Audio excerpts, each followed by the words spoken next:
Alrighty. A squeaky chair and all. Get my lighting so I'm not blinding myself. We Gucci? We good?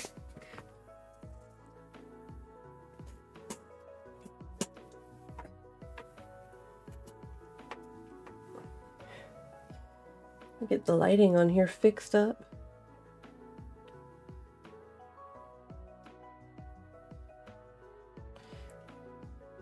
Okay. Hey, we're back.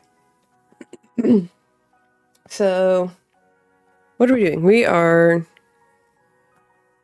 I'm coloring an adult coloring book for the relaxation part. And then the plan for today, by the way, welcome, is to rant about random historical facts, whether it's something I like, you like, or you're curious about. And if it's something I don't know about, we'll look it up together. We will learn something new together. I'm not afraid. It's one thing that working in history has taught me. It's okay to say I don't know. Because that's the beauty of research, is you go and you look it up and you go, ah, yes, this. But I got this one. It's Wildlife Wonders. And it's got different types of wildlife. Some of them are single-paged. Some of them take up 2 pages. Let me see if I can't find one that's like huge. There's a really cool jellyfish one in here that takes up like 2 pages. And there's an octopus. There we go. Here's an octopus one, for example.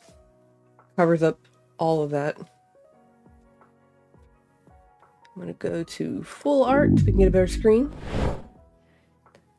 But yeah, so I was just going to sit here and color this and talk history. The fun part is trying to figure out what to start with in terms of like color and also which topic of history. Because I know the last time I was on here I did, I kind of went on a little rant about Titanic, so I kind of don't want to repeat myself. I can, but I don't want to. Wet the whistle.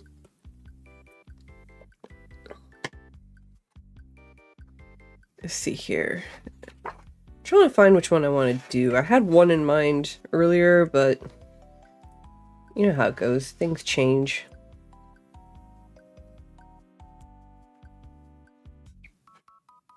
Here's a giant peacock. I don't know if I want to do that. I'm going to be using color pencils. I'm using a giant thing of Prismacolor pencils that I was gifted a long time ago. And they've just been chilling in my closet. I use them on occasion. Why does that look so derpy? Like, some of these are cool and then some of them just look absolutely derpy. And I'm like, why? Could go for a nice floral butterfly one. So that's a possibility. Oh yeah, here's that jellyfish I was talking about. I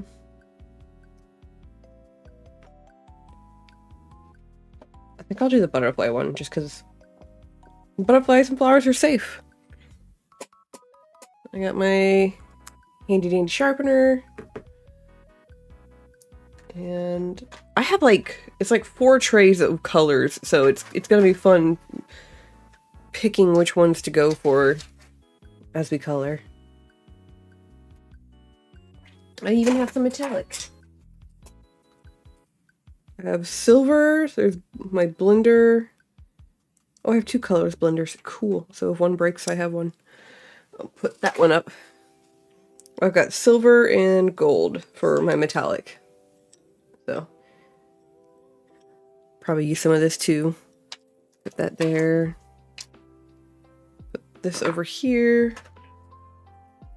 But yeah, so this is just more of a chill, relaxing one for stream-wise, just because like I have very little idea of what I want to do in terms of streams recently, and just like I'm here.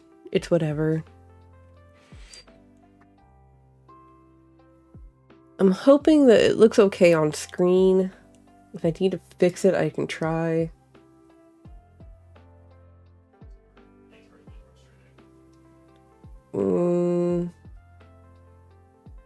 Yeah, if the image is too, like, fuzzy or anything, let me know and I will try and fix it. Let's see here. We have our blues, greens, browns, purples, and then neutral colors over there. Random pink one I have. What is this?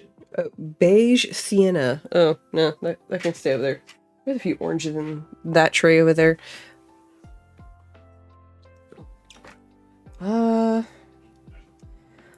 See, now here's the hard part. Where do we start? Like, do I want to go with the greens, or do I want to start with, like, some blues and some purples and stuff?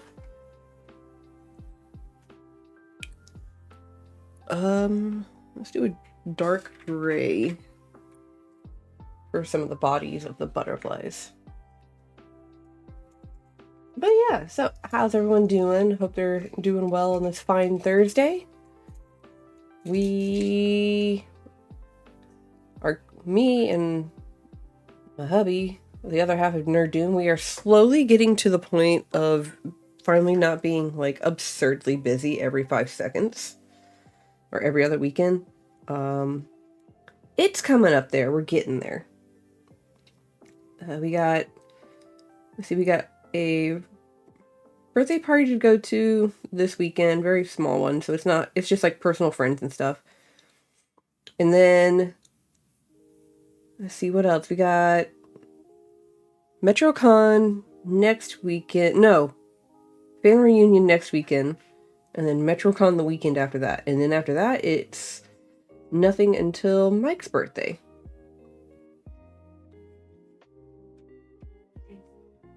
So, yeah, just very, very busy.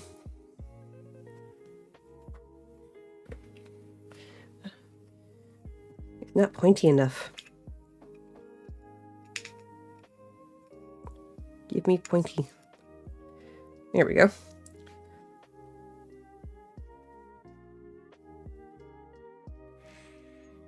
I used to do these at one of my jobs where I'd print, like, on, like, the super, very, very, very low busy, like, low traffic days. At one of the places I used to work, I would print out a adult coloring page where it was something similar like this and just color it casually as we waited on people to show.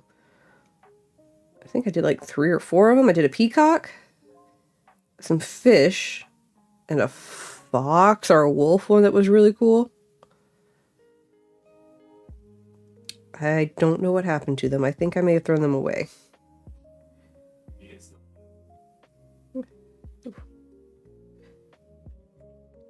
But I did. I had those. And then, so those were fun. So getting one of these again is kind of a nice little break from gaming and everything. It doesn't help also that I'm, like, very lost on what type of games to play. I was introduced to a taiko drumming game by a friend. So I'm hoping, sorry, I'm looking at some colors here. I'm hoping that we're getting the drums in, that I can grab that and we can play it. I can do it via controller too. A lavender. Let's see what lavender looks like. Some of these I've never sharpened before until now.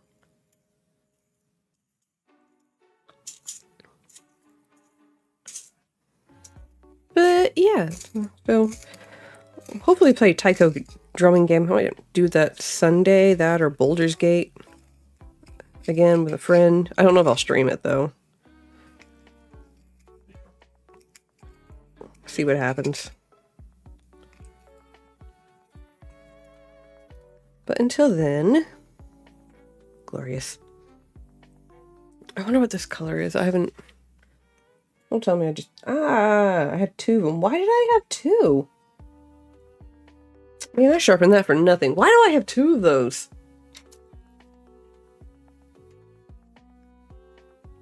What about this one? Beige rose. I have a trash bag to empty out my thing.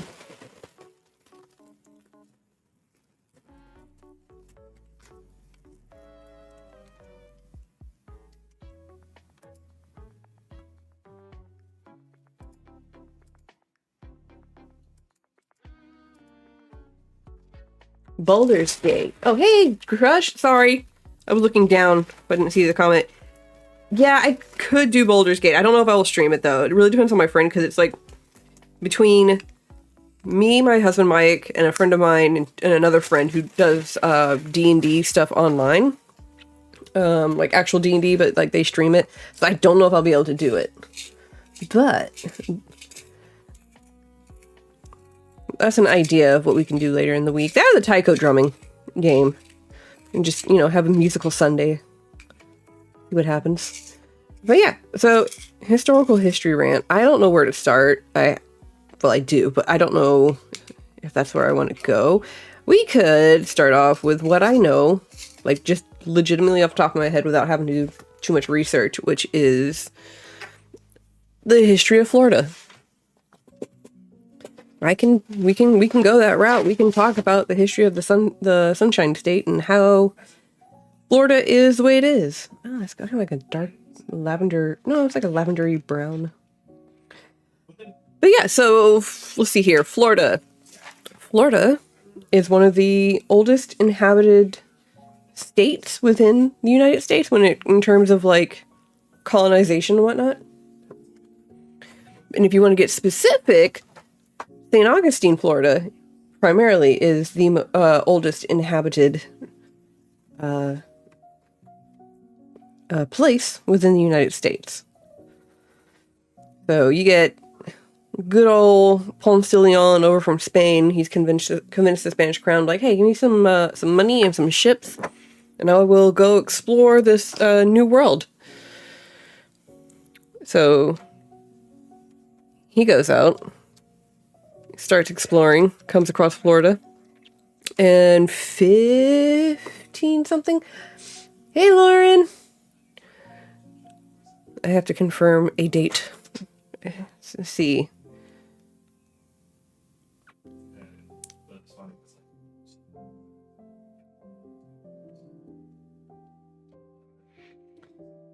Okay. Yeah, Juan Ponce de Leon in 1513. I had to confirm the date because I get mixed up. So, Ponce de Leon discovers, quote unquote, discovers Florida.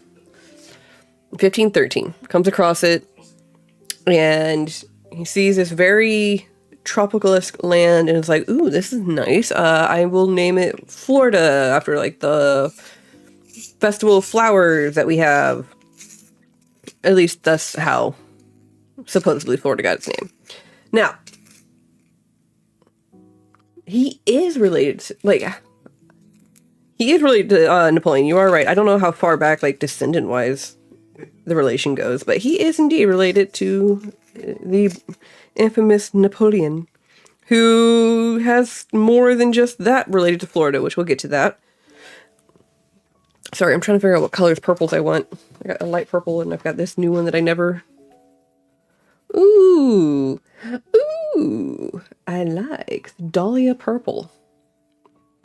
That's a nice purple. That's a nice purple. I like that purple. What's this dark one? Raisin Noir? Are you kidding me? Okay, black grape. It's got like French or I think it's got like French namings on some of these. So like the French naming is like Raisin Noir, and then like the actual like English translation is black grape. So anyway, history. So yeah, so Ponce de Leon comes over, discovers Florida. Homeboy did not have a good time over in Florida. They eventually discovered while they're coasting around Florida that, oh, there's people here already. Well, we should go and try and talk to them. But while we're talking to them, let's go ahead and try and convert them at the same time. So we're going to go over and try and make communication with them. So they get on a little ship off of their big ship and get over to the coast, and they are greeted with arrows, most likely, by the locals. I can't tell you the tribe off the top of my head they ran into. But they kill him, basically. And they end up leaving his body on the shore for a while until they eventually come, like the other sailors leave his body on the shore and eventually they come get him. But yeah, Ponce de Leon did not survive Florida. Yeah, no, the weird thing is, like, I speculate when I was working at the museum I worked at, that the reaction that the Native Americans had, because again, supposedly Ponce de Leon got... Oh, I love it when we get spam in the chat. But anyway, supposedly Ponce de Leon was supposed to be the first person to discover Florida. That is... It's a purpley black. I don't think I want to go that dark. But the way the reactions that some of the Native Americans that they encountered reacted, outside of, ooh, strange person, it kind of makes you wonder... Like, that reaction is almost extreme? But I don't know. We'll never know. The Calusa. Thank you! I just couldn't remember the name off the top of my head. Like I said, I'm not really... This is all off the top of my head, so off the cuff, so I'm not sitting here doing research right now. If it's a topic I really, really don't know about, then we'll do some research. So anyway, so he gets killed. Fast forward a few years, and of course Spain knows about it because the other remaining people go back and tell the crown, hey, we found this land, but there are people here. But they're like, you know what? This place might be a good place to, you know, go and settle and colonize, possibly. Let's do that. Let's go colonize this place. So, which one do I want to start with? We'll start with this one. So they send them out. And they try colonizing, and they're not very successful at colonizing Florida. And then you get a guy named De Luna. I don't remember his first name, but we'll call him De Luna, because that's what his name was. He sets sail with some people, and they make their way over to Florida. Now, here's the thing that I don't think the Spanish fully understood about the Florida region, is there's these fun things that we call hurricanes that they ran into. And De Luna's people, I think, if I remember correctly, I will look this up in a minute, just can confirm it. He set sail with like 17 or 15 ships from Spain and got all the way over to the Pensacola region area of Florida, and hurricane hits. Don't know what category of hurricane, just hurricane hits him, big storm hits him. And he ends up losing like 13 to 15 ships is what I want to say. Again, I'll look up the correct numbers here in a moment to confirm. But he ends up losing a good chunk of his ships, which means they've lost supplies, they've lost food, they've lost a whole bunch of stuff. And so he says, okay, anyone who survived, everybody who survived, y'all go ahead, like the people who were going to colonize, y'all go ahead, set up camp over here in this area. I'm going to go back to Spain and get more supplies and come back. So we're kind of looking at a Roanoke situation, kind of, but earlier than Roanoke. So he drops them off. They set up camp over in the Pensacola region, and everything's going kind of okay at the time. And I think that particular colony only lasted like 2 years before they all said, nope, we don't like this. We're done. We can't do this. So that colony didn't last long. Now the weird cool thing is, like, there were records of this colony being in Pensacola, but they never found evidence of it until like later on. Swamp ape, look, if swamp ape was a thing, that's going to be further down in like central South Florida. But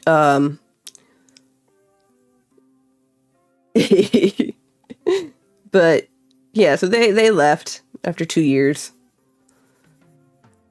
And then fast forward, and eventually another people come out and they go, all right, we're gonna do this. We're going to colonize this part of Florida instead. So they go over towards the Jacksonville, St. Augustine area. And they're like, okay, we're going to colonize over here. Well, what they didn't realize was France, some French Huguenots came over and were like, ooh, we like this area. Spain isn't over here, so I'm sure they won't mind. Right, right. So they set up camp over, over in that area. And they're going to be over by the St. John's River area. Yeah, I kept hearing people say, Duval! But yeah, so they set up camp over there. And they managed to actually have pretty good relations with the Native Americans that were over there in that area. And they were like, okay, yeah, bet, we're cool. Well, again, here comes Spain. Spain's like, no, you can't be here. But they've already settled, but the French have already settled in pretty hard. So they're like, okay, we'll kind of deal with you. You can tolerate you, but we don't like this. So the French set up closer to where Jacksonville is, not Jacksonville proper, but closer to Jacksonville, upper St. John's River area. And of course, the Spanish set up camp over at the area that is now known as St. Augustine. And of course, they call it St. Augustine. But fast forward a few years, and the Spanish are just like, we really don't like you being here, so we're going to turn the Native Americans on you. But, I mean, they kind of didn't have to try too hard because, like, the French were already starting to have bad blood with the Native Americans for like, trade reasons. Because, like, the Native Americans were like, well, we want to do certain things, but you have to agree to our terms. And the French were like, no. We don't agree to this. And eventually there was a little bit of a war. I say war, a little battle between the Native Americans and the French. And they eventually ganged up with the Spanish and eventually kicked the French out. I don't know if it was like permanently kicked out or what, but yeah, they kicked them out. And then, of course, you got St. Augustine. Oh, yeah, early. Oh, yeah, you bet your bottom there was going to be diseases everywhere.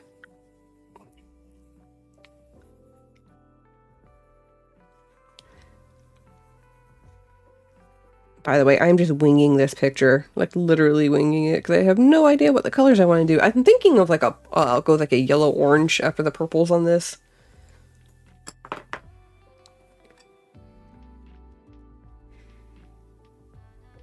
Okay, so I have my purples. Let me get some oranges out for this. They do. Thank you. I'm just starting it. See here. Ooh, here's all my oranges. Some lovely, lovely oranges. And let's do a bright one, dark one, and then let's do like a yellowy one. I might add some gold to pop into it as well. Where's my gold? Here's my gold. Gold's kind of dark though, so it'll be used sparingly. But anyway, fast forward a few years, and Spain has got a foothold on Florida now. They've got St. Augustine set up. They now have this wonderful thing. Oh, I know. Oh yeah, St. Augustine's amazing. I absolutely love it. Absolutely love St. Augustine. And then let's see here. So they start with a wooden fort for where the fort of St. Augustine set up. So they have a wooden fort. Now, of course, around the same time, Britain is going across the land and having fun out in the oceans. And of course, they're going to quickly discover that Spain has this cool spot over in this new area. Let's go check it out. And you want to talk about some beef? Famous British explorer, oh my god, I'm gonna remember his name. Oh no, I'm gonna remember, hang on a second, I'm gonna have to look this up now. Okay, let me get my timeline stuff here. Okay, yep, so that's what it was. Okay, so kind of rewind a little bit. So the French set up shop in Florida, which promptly got the Spanish to accelerate their plans for colonization. So they send out Pedro Mendez de Aviles, If I'm pronouncing that wrong, I know I am. Jeff. And then they send him out and go do this. So that's when Spanish and French kind of butt heads. And they said, of course, Spain's also going to set up missionaries and whatnot. But the English also take notice. And they're like, hey, what's this new land you've got over here? We like this. So they go and... Sir Francis Drake, that's his name. So they send Sir Francis Drake out there. And Drake is just like, got a vendetta against the Spanish. So he's like, bet, I'm going to go over here and I'm going to mess up their stuff. So the British attack the Spanish troops and Spanish settlements like over and over and over and over and over. Like they won't leave him alone, to the point where they have burned down multiples of their like forts. Like they'll burn the fort down and then they'll be like, okay, we're going to rebuild it. So they rebuild the fort. British comes back and they burn it down again because of battle and stuff. And eventually at some point Spain goes, you know what? This isn't working. So we're going to make this out of stone. Now, if anybody knows Florida doesn't really have much stone in terms of like hard stone. Like we've got limestone, but that's limestone's only going to do so much for you. So enter a special type of stone that Florida does have called coquina. And coquina is basically compressed shells that have hardened into a stone-like structure. And the really cool part is like when you're looking at coquina, you can see like all the shells that are like embedded and just how squished up they are. And oddly enough, coquina is very sturdy, very strong, almost sponge-like for a stone. Oh, ad break.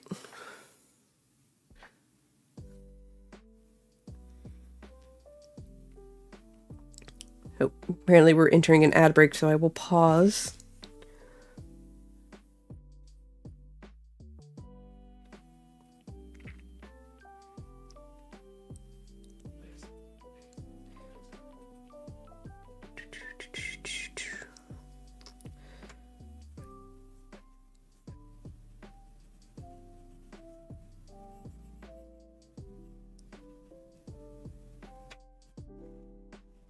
There, we're back. We're back. Huzzah. Okay, so where to leave off? Anyway, coquina.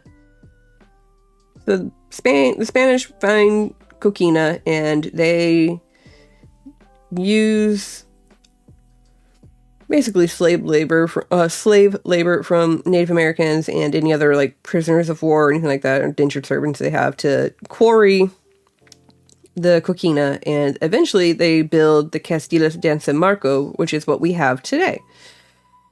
And of course the British come back and they attack it, and well, they don't succeed in taking down the fort this time because the stone, being so porous and kind of spongy, as I said before, that this type of stone is, the cannonballs that the British were firing would just embed themselves into the side of the Castile, to the point where like the Spanish could just go out there and be like, we're gonna collect this now. This is our cannonball now. So at that point, the British are just like, all right, you know what? Never mind. We're done. Go away. So that they successfully managed to fortify themselves quite nicely in the St. Augustine area, until years and years and years will pass and they've got themselves all nice set up. And I don't want to go too far deep into it, just because like there's a lot of history in like St. Augustine alone.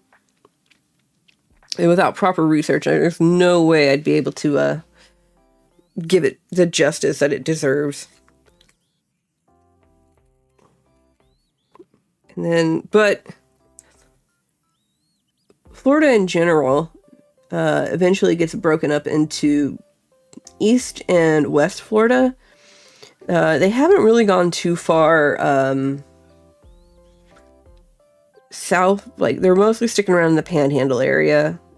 maybe a little bit south, but not too far. One, it's just too hot and they can't handle that type of heat. But they do set up like some small areas around the coast here and there, mostly just because it's great for when Spanish fleets are transporting gold from Central and South America. So it's kind of like a good waylay point for them. But fast forward, we're going to skip into, let's do American Revolution. So by the time American Revolution comes around for the United States, Spain has determined that they can no longer keep up with colonizing and keeping track of Florida. So at some point they have sold Florida off or traded Florida off to the British. I think they traded the British for for Cuba, I want to say. Because they're just getting tired of managing it, and they're tired of getting attacked, and they're just like, we can't take this anymore here. So by the American Revolution, Florida is a British colony. And being a British colony, Florida was pro-crown during the Revolution. So we were a lot of people from like the northern states that were like for the crown, like for King George and whatnot. They would eventually kind of like go to Florida to flee some of the bigger parts of the Revolutionary War up north. And then after the Revolutionary War, it's still a British territory, but eventually at some point, Britain sells or trades Florida back to the crown, to the Spanish crown. And they're like, here, you can have it back. We're done. We're getting out of America, at least in this part, because like it's just not worth it. We're gone. And then, so Spain's got Florida back, so now it's Spanish Florida, but you still have East and West Florida. And then eventually you enter further into American history, a little bit, few years after the Revolutionary War, and eventually Spain goes to the United States and says, hey, do you want this territory over here? Like, well, we're willing to like trade it to you or sell it to you for whatever. And Florida, the United States government at the time goes, bet, sure, we'll take it. So they do that. I'm pretty sure it was a trade. It was either for Cuba or something else. Like I said, I'm not sure what between the British and the Spanish and the United States, what the whole trade situation was. I don't recall off the top of my head.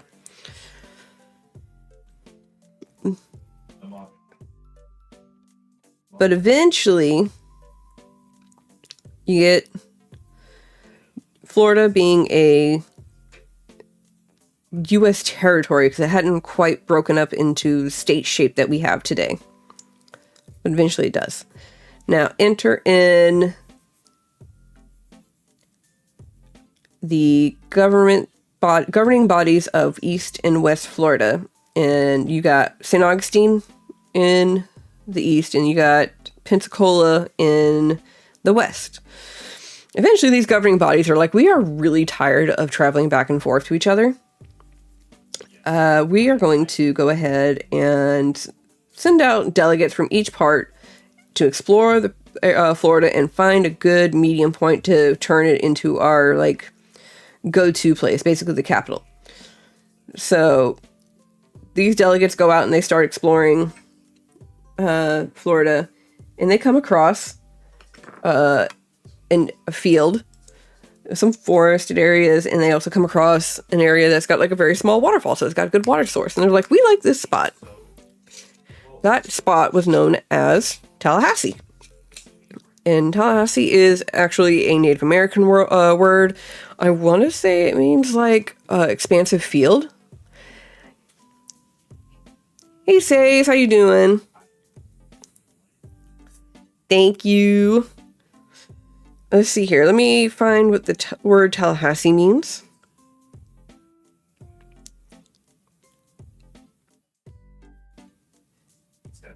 Okay, so Tallahassee is an Appalachian Indian word meaning old town or abandoned fields. That's what it was. So the delegates find it, and they're like, we like this spot. But again, there's people already living here. I'm pretty sure it was the Seminoles, or maybe some Appalachians that were still living here. But they end up, they're kind of like, yeah, no, you can't have our land. We're here first. But then the delegates are like, yeah, but what if you sign this thing? Like, you know, we'll do this thing where if you sign it, we'll uphold it. And we all know that, of course, absolutely bull crap. That never happened. But these poor Native Americans got swindled out of their land, essentially. But fast forward, the delegates go back and they go, hey, we found this spot. And eventually they turn that spot into modern day Tallahassee, which is the capital of Florida. And that wonderful, wonderful waterfall that they found eventually gets turned into a neighborhood, which then gets turned into a dump, which then gets turned into a man-made waterfall because the natural waterfall is gone. And it's actually now a nice renovated park area that's got apartments / hotels / bars and a really cool amphitheater. And it has an old power plant, that big brick building that was the former power plant for the city turned into a bar / cafe area. That's pretty good.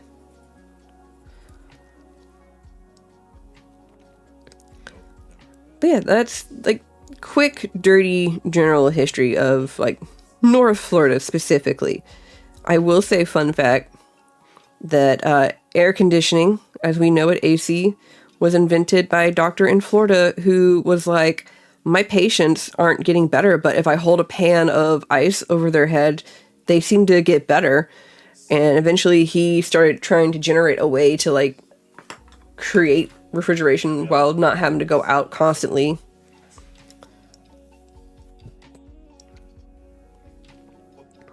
And get ice all the time.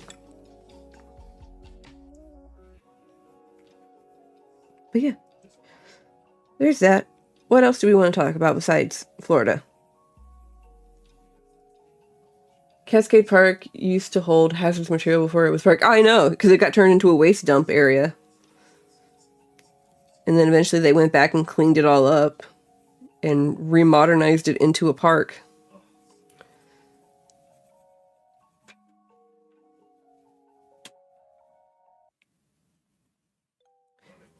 It's got a nice little splash pad area too, which is really cool.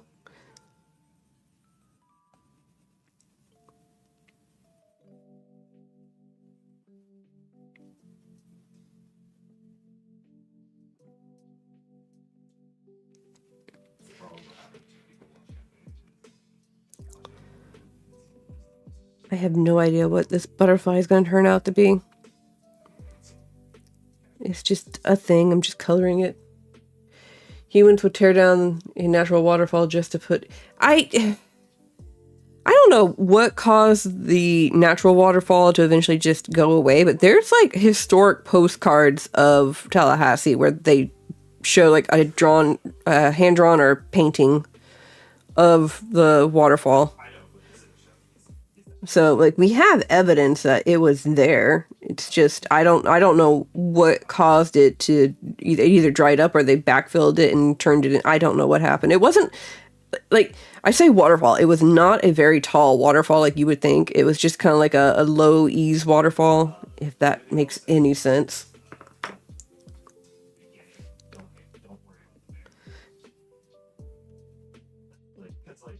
And then eventually I get turned into a neighborhood called Sleepy Hollow, which eventually got bought up by the state and turned into a hazardous waste dump area.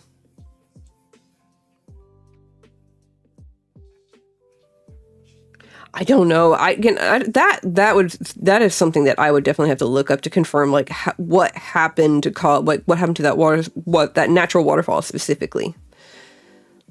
I have no idea. But yeah, what do we wanna what other historical topic do we wanna go on? Viewer's choice?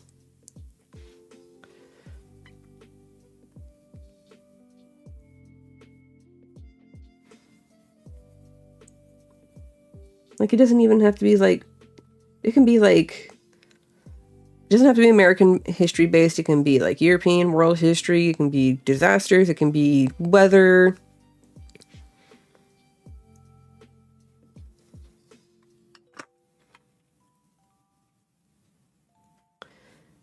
It can be whatever y'all want it to be.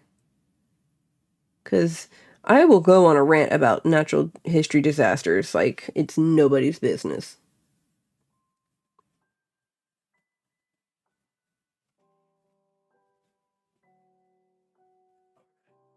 Like I said, I'm trying to avoid like Titanic because I've already spoken at length about Titanic, though I could continuously go on a rant about that one.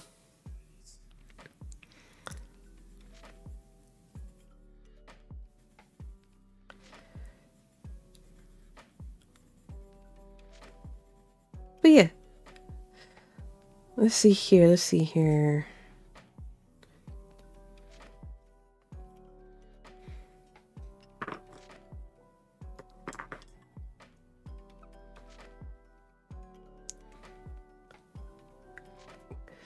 All right, have fun. Thanks for joining in. Bye. Let's see. Historical stuff. I'm gonna go historical disaster because nobody's popping in to say anything. So we've already done Titanic, so we won't do Titanic. We can do the 1935 Labor Day hurricane. So if we want to stick with like the Florida theme, we'll go to that one. Now, I absolutely love hurricanes. I mean, I don't love what they do, but I love like just like how people react to hurricanes, especially like way back before we had modern day radar. So 1935, September, I want to say 8th. No. Let me figure out when. I see here, 1935.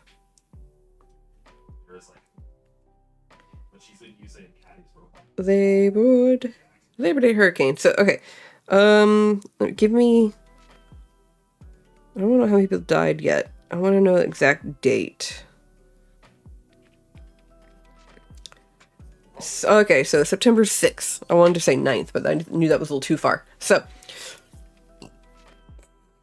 1935, September 6th is when the Florida Keys were just absolutely hammered by a monster. Oh fudge! What color was this one? Anyway, was hammered by a monster hurricane that was Category 5, and like the weather department at that time was okay. Like they can only guess so much, like where a storm's going to come from and where it's going to hit.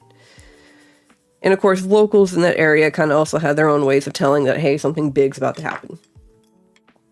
But 1935, out in the Keys, you have World War I veterans who are part of the New Deal plan, I want to say, by the president to kind of revitalize infrastructure in the area. So they're out there working on the highway that would eventually lead mainland Florida into the Keys. And Labor Day is coming up, so these gentlemen are excited because they're going to have some time off, and it's hot out there and everything, but they're going to have some time off. They're going to be able to enjoy drinks and relax for a little bit. But what they don't know is that that whole vacation idea is going to get quickly dumped upon by just this absolute monster hurricane. thing is, they kind of were warned in that area. Like, they would send out planes that had, like, notes attached to bricks and, like, leaflets and stuff that would drop messages along the beach and be like, hey, there is this notable storm out here. You want to take whatever precautions you need to handle this. Go do it now. Like, we don't know where exactly, but it's coming. So the storm is brewing out there, and the way they got told information was ships, but also like whatever barometers were in the area. And the locals on the Keys, known as the Conchs, named after a seashell, like they knew something was coming. Because they're looking at their barometers, and the barometers are like dropping, and they're like, that's not good. So they kind of try to prepare, but again, they don't know how bad the storm's going to get. They just know something's coming, but the barometer's dropping, and they're just like, okay, that's really not good. The foreman, like the people in charge of the veteran camps for the construction and everything, they're being told, hey, something's going on. You need to evacuate. And they're like, okay, like, well, we'll get it in the works. There's a whole bunch of miscommunication between like the lead people and what they want to do, and also like the other people who are like, hey, you need to evacuate and you get these people out.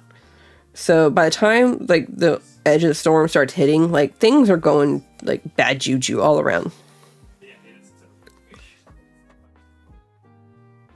Oh yeah, no, yeah. They got out. They were like, it's a holiday. We are going to go ahead and party it up. So like before the whole storm hits, they're just like, we're going to party it up now. We're gonna enjoy this. So you have men who are drunk and are enjoying their holiday weekend and get told, hey, by the way, you need to go line up at the railroad station over here because we're going to evacuate. So they're like, okay, fine. So they go out there and they're waiting and waiting and waiting for this train that's supposed to come and pick them up. But the train is taking forever to show up because of bad communication, because the foreman had called Miami, which is where this train was stationed at, and said, hey, I need you to get a train and some cars together and come pick up the guys before the storm hits, and I need you to do it like soon. And the people in Miami were like, bet, we'll do that, but it's going to be a little bit. Well, there was a miscommunication somewhere, because like that, they never told them exactly just how long they were actually going to be waiting for this train. So by the time the train makes it to the Keys, like Key West area specifically, by the time they make it down there, it's storm's getting bad. Like it's getting pretty bad. So they get on, the soldiers that do make it get on the train, and they're like, okay, let's go. So they get out.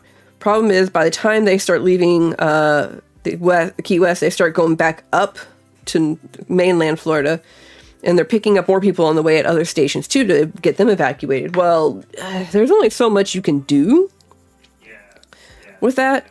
And by the time they get to, like, I don't remember what part of the Keys they get to before the storm like really starts hammering them, and the train ends up being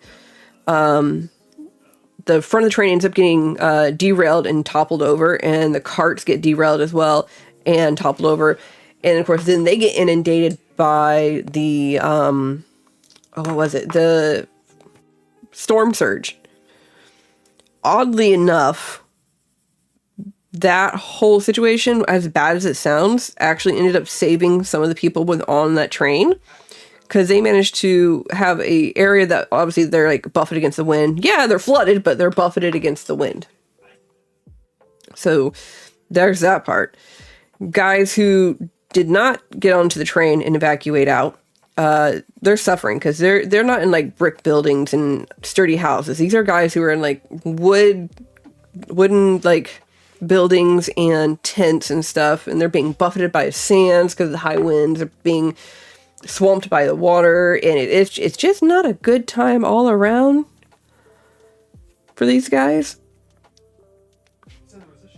And then the locals are trying their darndest. Like they're familiar with hurricanes. Okay, yeah, they're like, yeah, we know all this, so they're trying. But even the locals are being just like bombarded and hammered by this massive hurricane that is just demolishing buildings, swamping houses, and like killing people left and right because of how bad the storm is. And then fast forward, storm passes, and it's absolute mayhem and devastation on the Keys of like just how many people are killed by the storm, and then how many people are just, it wasn't good. Like, I don't know what else to say. It wasn't good. Like, they lost a lot of people because of that storm, and a lot of World War I veterans died on the Keys that were there, died, and it was either due to being sandblasted to death or being drowned because of they didn't know how to swim. Because these are men who were like grew up mostly in probably like the Midwest, northern United States. Sorry, sharpening pencil. Oh god, it's a bright orange. I didn't realize how bright that was by itself. It's okay, I'm going to tone it down here in a minute. But yeah, so Labor Day hurricane all around was not a nice hurricane, and like a lot of the locals died. I've got a really good book that I'm still kind of reading it, called obviously it's the 1935 Labor Day hurricane.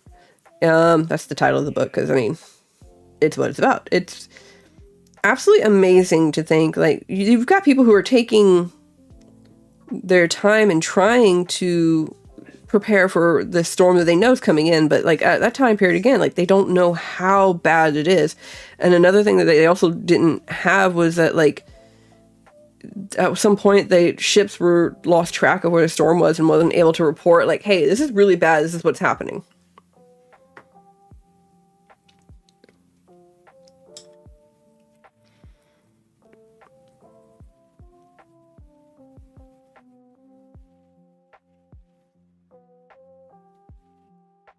But yeah, so that's another thing. Again, I'm doing a very summarized, like, Spark Notes version of said events.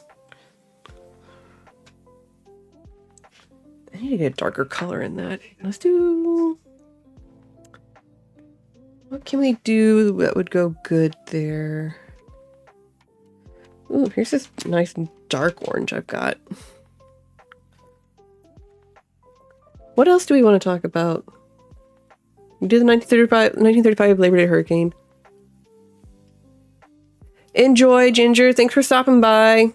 Thank you for joining my TED Talk. I know it's not that fascinating. And this is just me messing around coloring and ranting.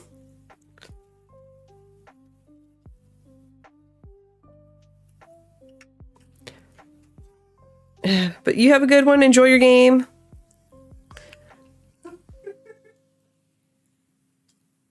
Let's see here. What else?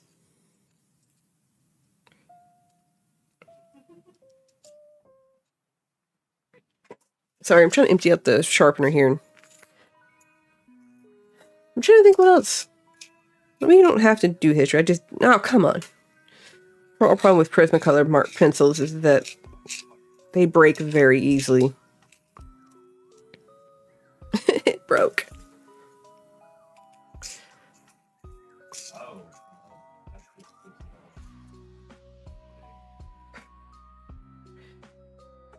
Yeah, just a side note, if you ever do Prismacolor pencils, they break easily when you're sharpening them. Yeah.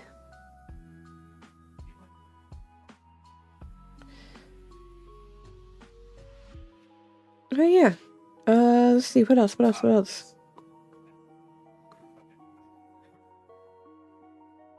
else do we want to talk about? Do we want to talk about more storms, more hurricanes? Do we want to talk about...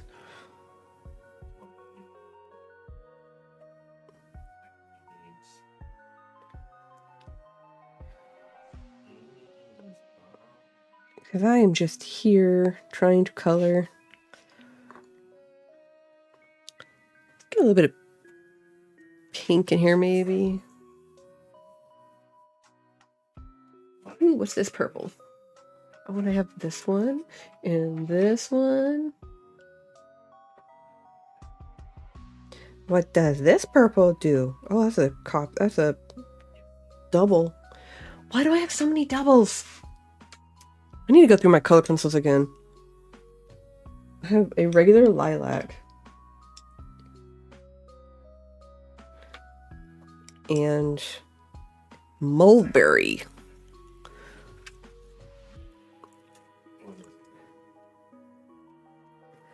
Oh, my day is good. It's been pretty quiet. Got through work.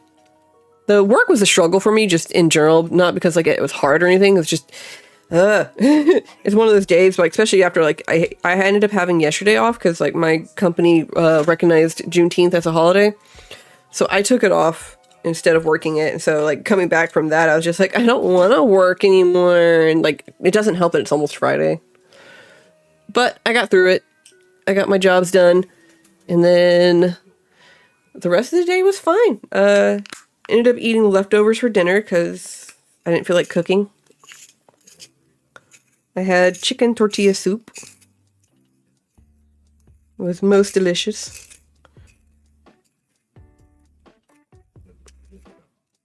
That orange is really bright. I did not realize how bright that orange was.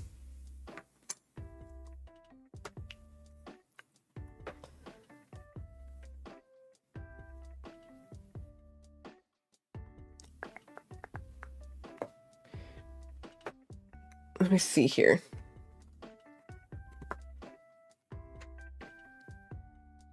Okay, so that's the lilac.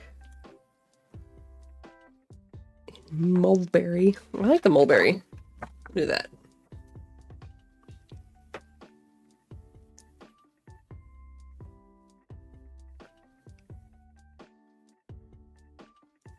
But yeah, my day was good. How was yours? How was your day?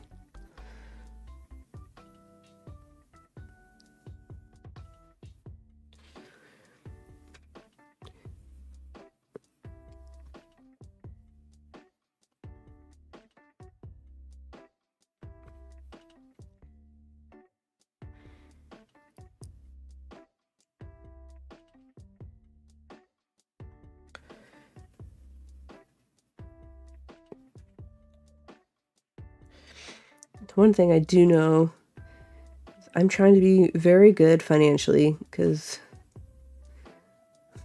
like I said, we're going out of town in like 2 weeks, so I'm trying to be good and not spend a whole bunch of like money on random stuff. And by random stuff, I mean Pokemon cards. But Mike just did a purchase recently, and I think I'll do my own little purchase.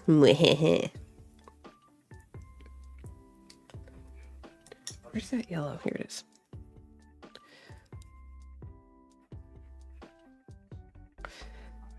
It's by purchase, I mean, he bought something I think was like $40, and my purchase would be like roughly the same, so I'm not sitting here going, I'm going to buy myself a $100 thing. No.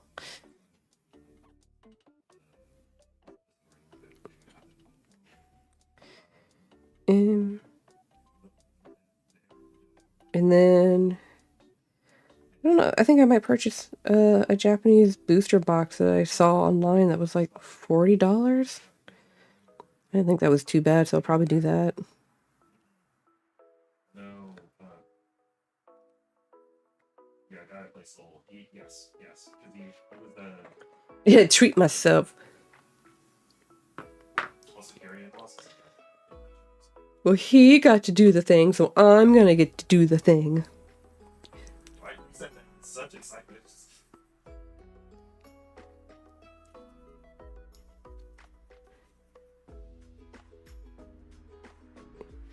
I have no idea what I'm doing with this butterfly. It's the colors are there. They're not blending how I wanted them to, but it's just there's so many tiny spots. I'm hoping it's coming up on camera okay.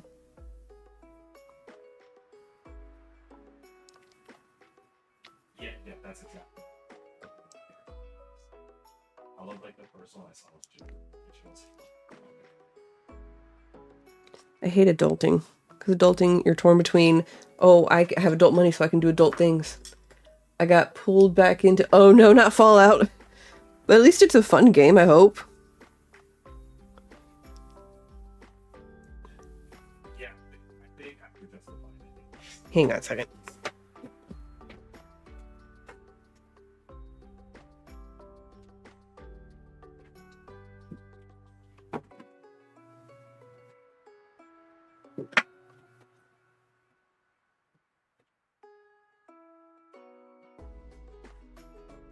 Okay. What am I doing? Going crazy. Already went there.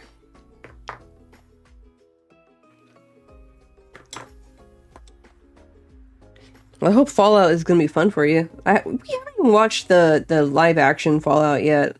I mean, not because like we don't like it or anything. It's just I've never seen Fallout, never played Fallout.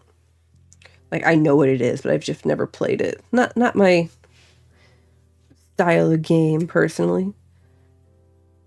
We've been pretty bad and lazy about watching things. I'm pretty sure Blue-Eyed Samurai like came out with a new season possibly. And then like or part 2 of it, I guess. Excuse me.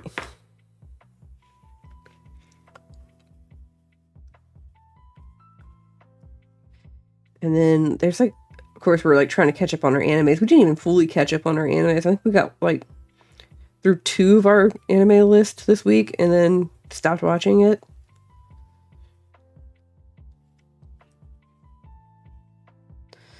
That might be something to catch up on later. Maybe tomorrow?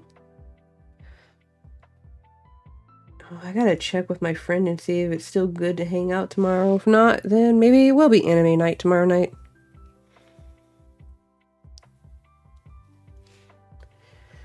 I'm focusing on camp building so I get to learn nifty things like pressure plate merging. Fun! Oh, they go technical on there, don't they?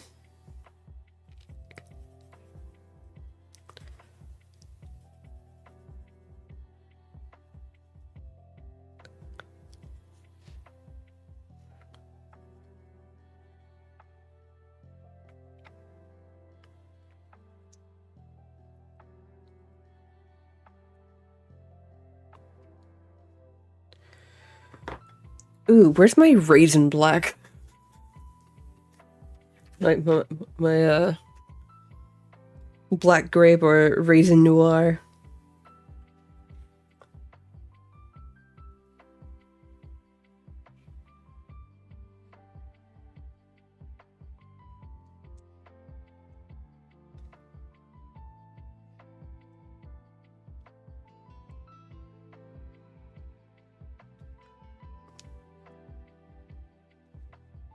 Oh, I just watched something like Oh yeah, Go Go Loser Ranger.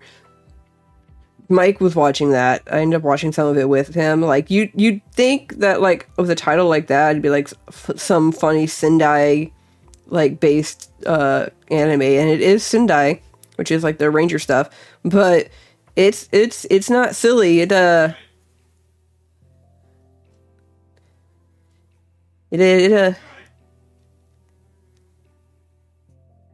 It goes hard. What is he yelling about over there? I closed my door because he was being loud.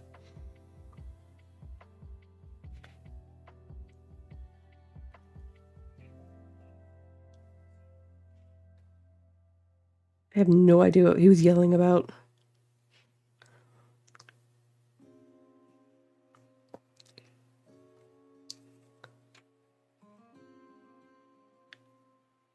But yeah, Go Go Loser Ranger is pretty good.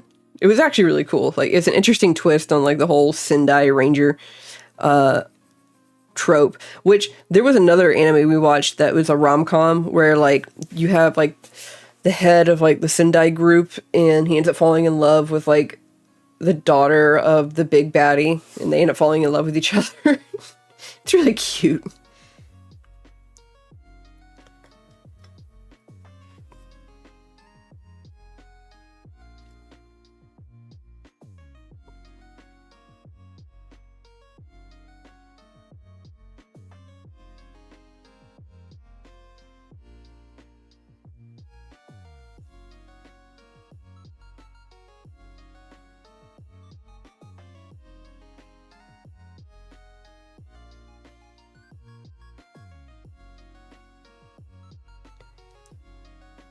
Yeah, that makes sense, I guess. I'm putting some gold. I'm doing like a gold strip on here.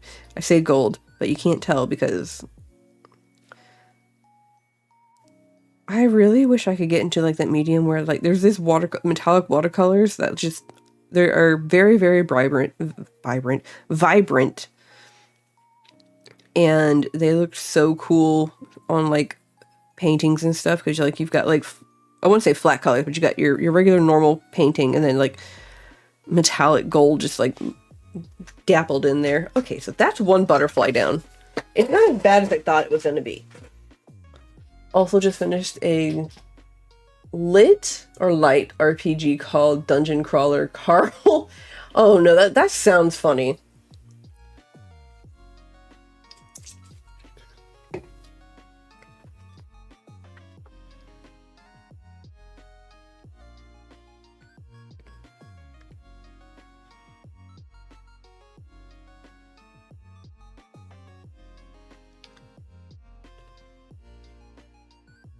Where's my... There it is.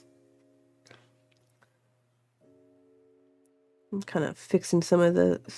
blending some areas that I feel like were maybe just a touch too bright.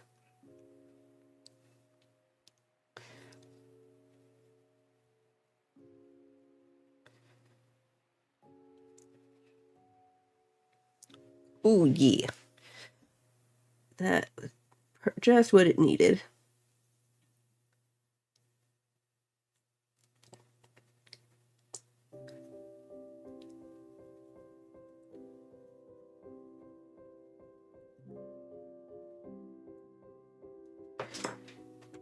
There we go. A lot... They are... Oh, okay. I mean, that makes sense. A lot of them are like that. Alright, hang on a second here. Okay, we have lilac. That's my blender. Gold. Where is that going? I'm trying to make a run for it. Violet. Okay, so I ended up having a double of this for some reason. So let's... So here's my palette. So I have two of these. That's purple. That's a purple of sorts. Everybody scoot over. Scoot over.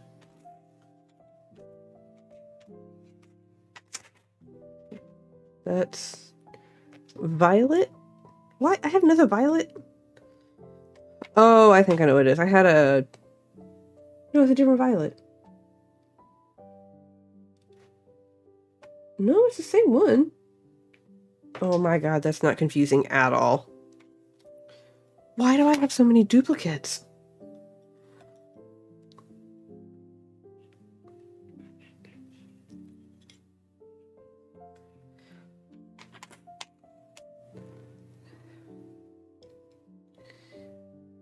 Dark purple, black grape, mulberry.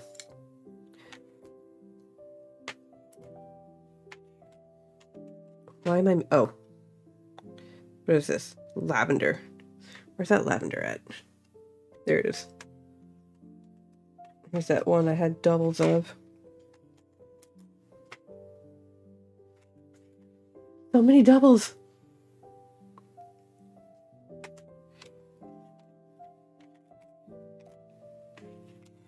I could spend an entire stream just reorganizing my color pencils, but anyway.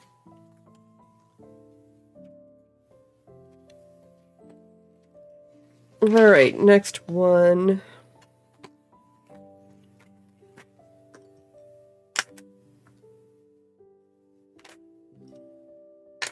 Let's see here. My gold. Gold and silver. We could do a blue one. If we do blue, we need to bring this back.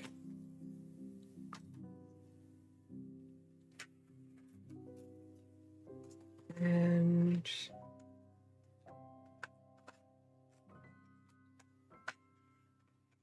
dragging these. What's this one? Slate gray. has a very blue tint to it, so we'll add that on as well. I don't want to use the greens just yet, because those are going to be for like the plants and whatnot. Alright, so we do blue, blue, and what? We've got this.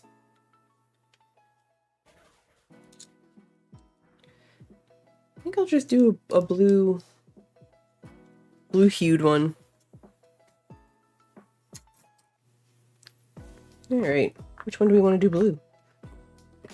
We could do this one blue. Let's do this one blue. I need a light blue, a baby blue, powder blue, sky light blue. Let's see, like, what's the difference here?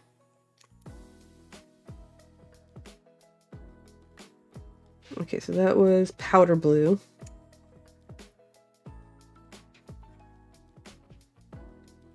We'll do skylight blue. I'm a sharpener. Empty out this real quick.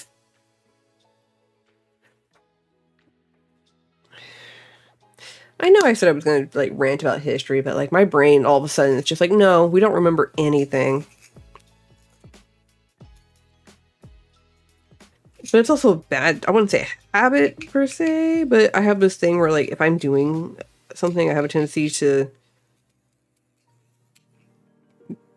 like be very focused on to the point where I'm not talking or anything like that. I'm like, I'm zoned in.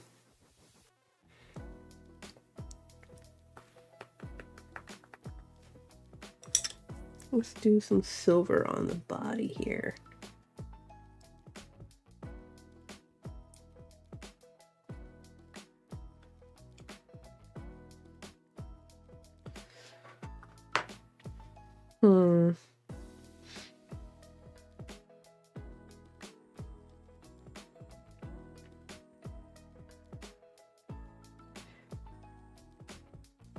Fun fact, how about this? Fun fact for butterflies is the blue that you see in butterflies is because of a type of pigment that they have on their wings that when the sunlight hits it, it shows blue.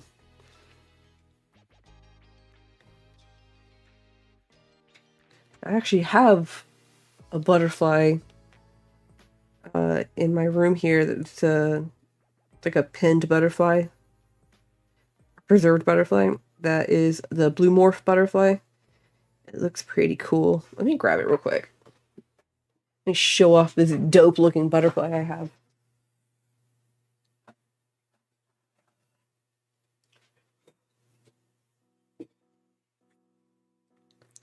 So you can see in some angles it looks black, but then if you hit it just right, boom. So this is the blue morph butterfly.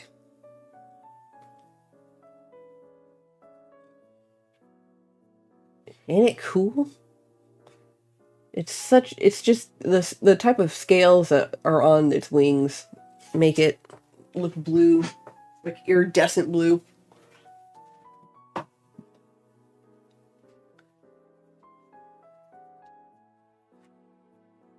I also have this one. This is the Madagascar sunset moth.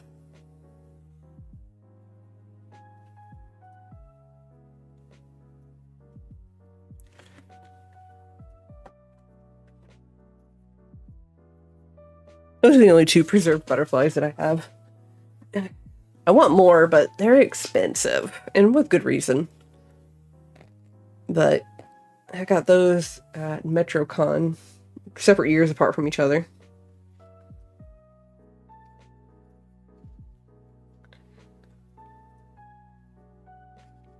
This one's kind of got like an orchid kind of look to its wings.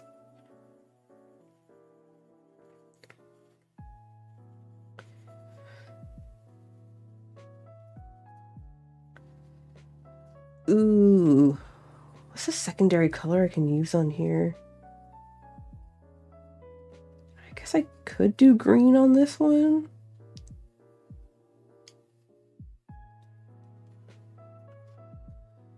No, I have an idea. I have an idea. The brain, it comes together.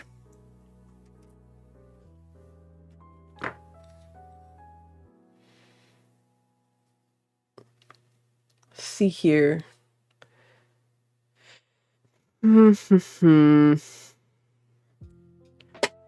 Indigo blue is definitely going to come in handy later on. Do I have one already? No, I don't. Okay. Making sure I didn't like sharpen one that I already had.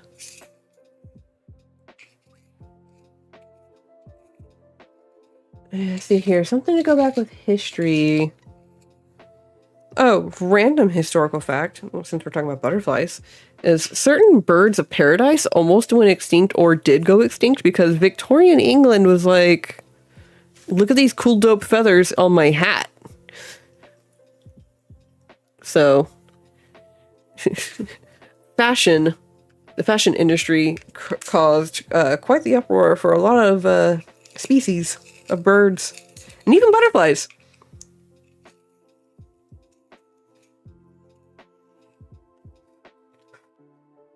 You went.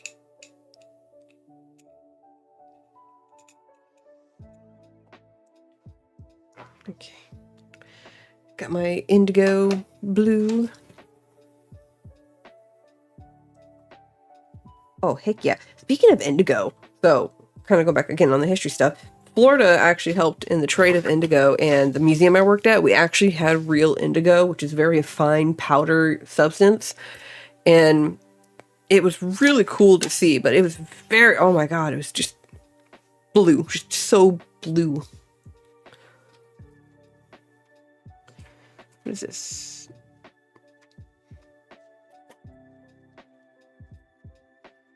Alright, so we got our blue slate.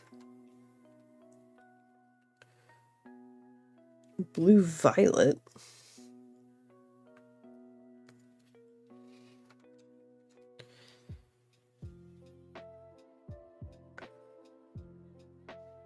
Okay, that's a nice one. Hey, Talon. Why is it when I close the door, then you cats are like, oh, but I want to get out? Non-photo blue. So this is... I forgot what exactly the type of blue it kind of ends up being. I think that would be a good one for like some more vibrant blues. Let me just grab all of these. Copenhagen blue is a really nice one. It's one of my favorite ones. As you can see how short it is. Violet blue. That's another nice one. Mediterranean blue. I think this one has a little bit more of a greenish... Yeah, it's got a little bit of a greenish tint to it. So does aquamarine for sure has like a greenish tint to it. True blue.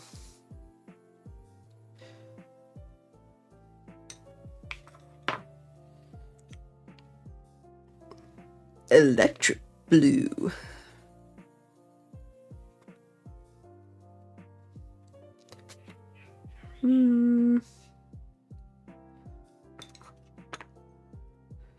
What's this one?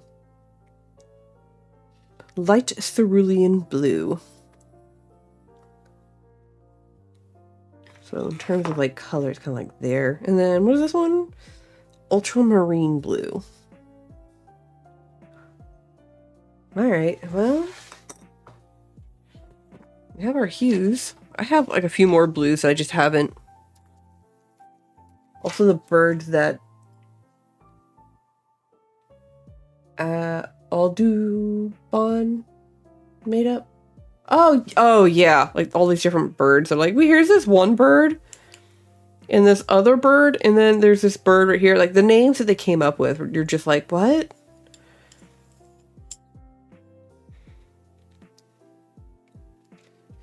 Muted turquoise.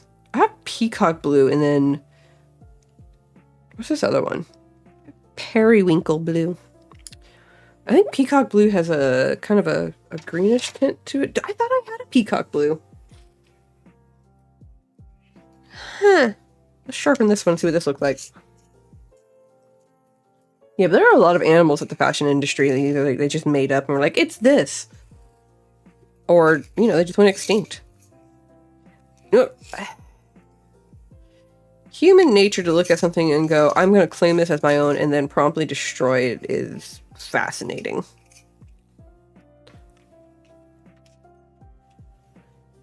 Come on, getting my sharpener emptied. Alright, so we got peacock blue here. Let's see. Yeah, it's kind of got like a greenish tint that goes with aquamarine. And Mediterranean blue there.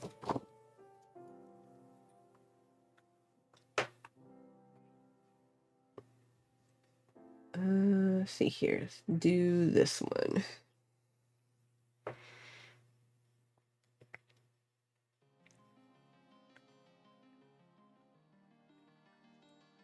You know what cracks me up in terms of like animals and stuff is early discovery of dinosaurs. Like, yeah, I understand that like we didn't have a full grasp on like what type of dinosaurs they were and whatnot, and like how they looked. And of course, they're going off by like limited fossils that they've found thus far at that time period. And they're like, okay, well, here's these fossils that we found.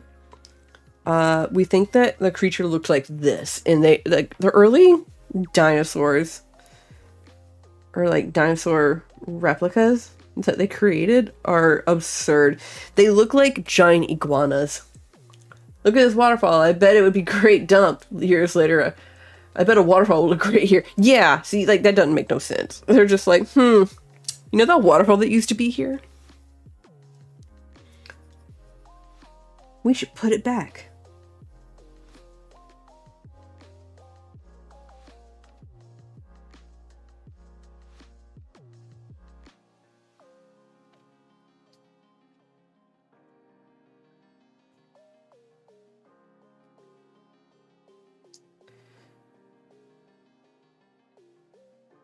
But yeah, early dinosaur models are hilarious. They just look like giant iguanas with like giant horns and stuff.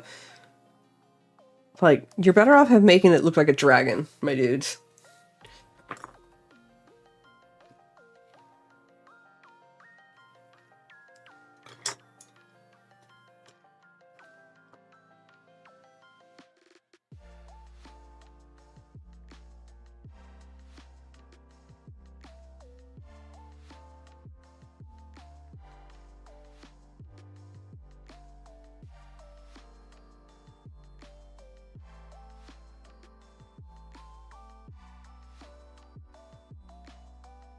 Then again, I think maybe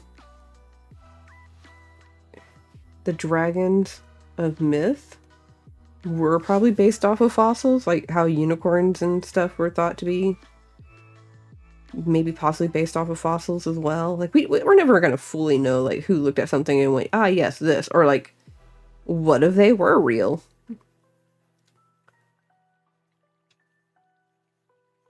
We'll never know. There used to be a mockumentary that they made in like early 2000s where it was talking about how like what if dragons were real at one point. I liked how a lot of discoveries were just random bones put together. Pretty much like a lot of human history discovery is just like, look at these random bones I found.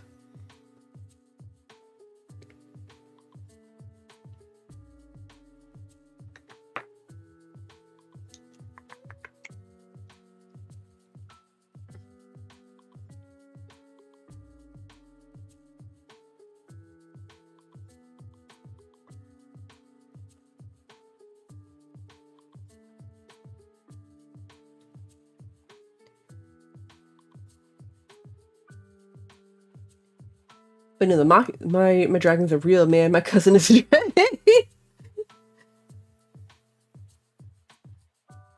Can you imagine if dragons were real? Like, do you think they'd be like How to Train Your Dragon style dragons, or like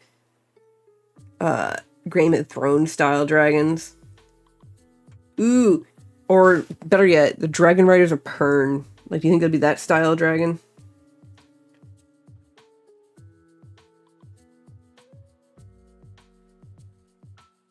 Which the Dragon Riders of Pern dragons are interesting in because like in the book they're not really dragons per se. They're like an alien species that looks like dragons and they treat them like dragons and they just call them dragons anyway, but they're not dragons.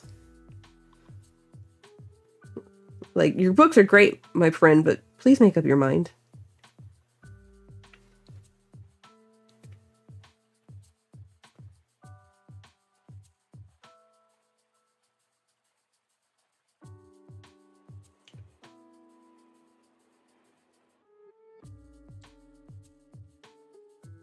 I'm thinking His Majesty's Dragon type. Oh, I haven't read that one yet. So I don't know what that type is.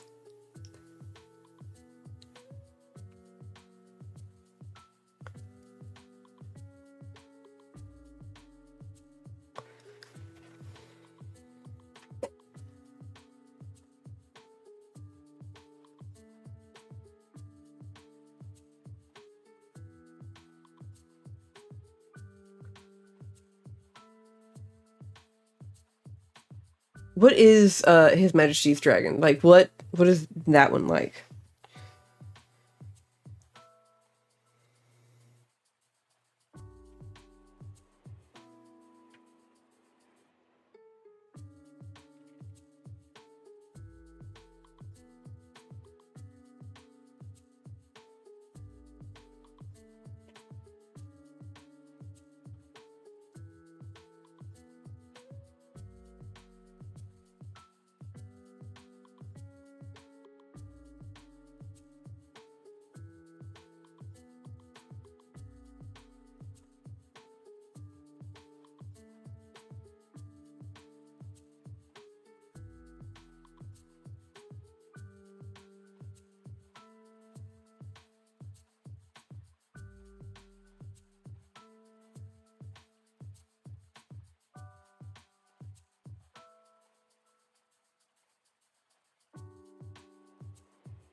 Let's see here.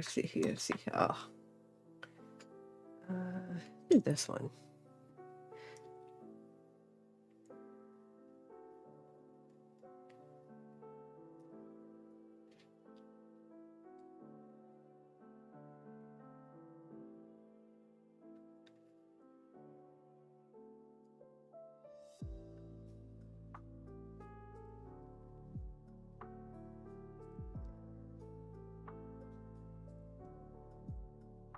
Dragons have coexisted with mankind and they are sentient but treated like livestock in most places.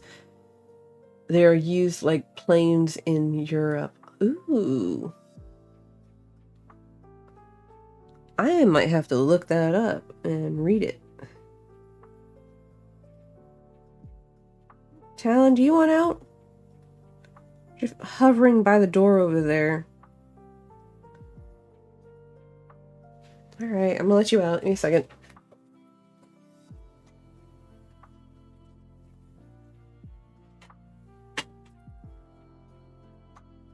Alright. Cat wanted out. Let Kitty out. It's set near the Napoleonic Wars. Ooh, even more interesting.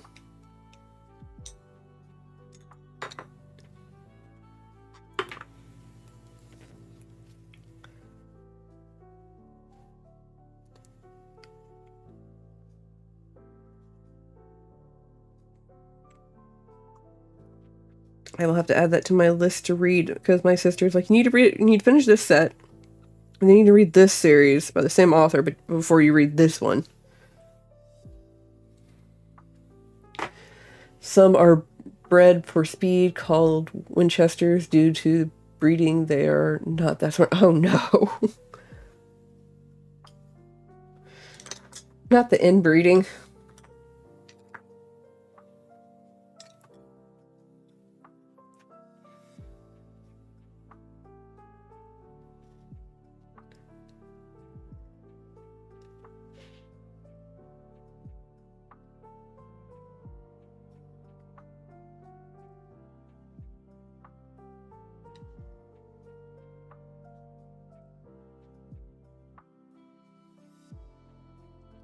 Here.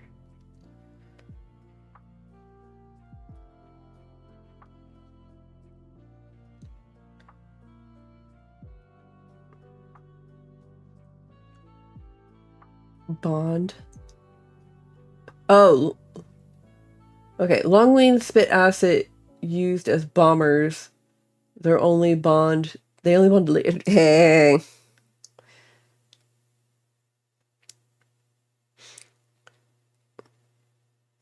Ladies. Who wants an acid dragon? Oh, fudge. Was it this one? Yeah, it was this one.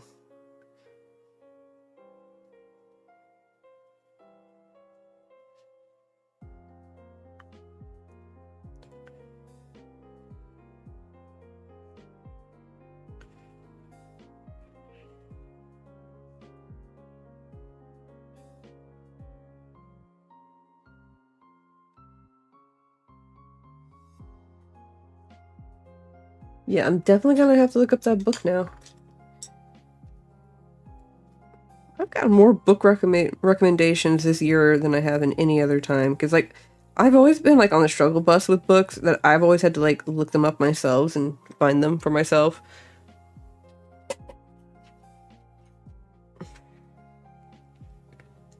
Which, there's nothing wrong with that, but, like, after a while, trying to find a book for yourself gets exhausting.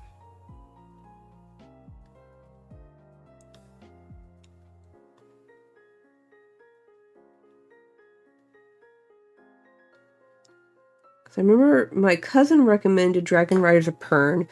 Randomly came across Harry Potter in 6th grade. And then... Oh, did I miss one? Missed one. I don't know what got me into Anna Green Gable. A sea captain who is like the top of society captures a French ship, discovers a dragon egg on board. Of course, it chooses him when it hatches, and dragon riders pretty much devote their time to their dragon, so he pretty much gets shunted to the bottom of the barrel. Oh, that sucks.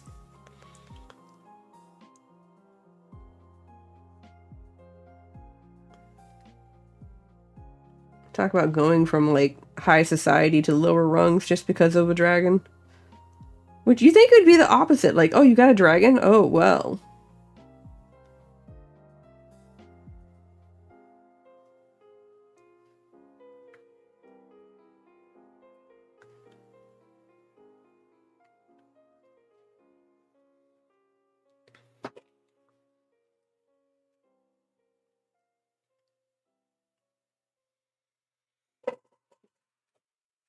Eh.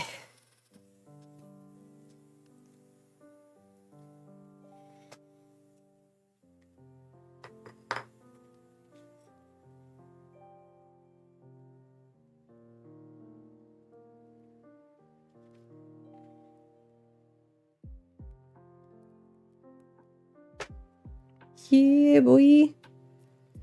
Get your eyes.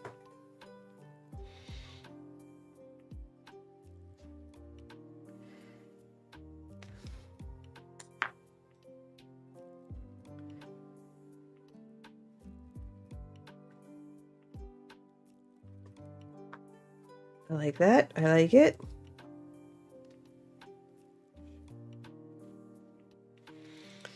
Let's see here. Let's do... Where's that non-photo blue?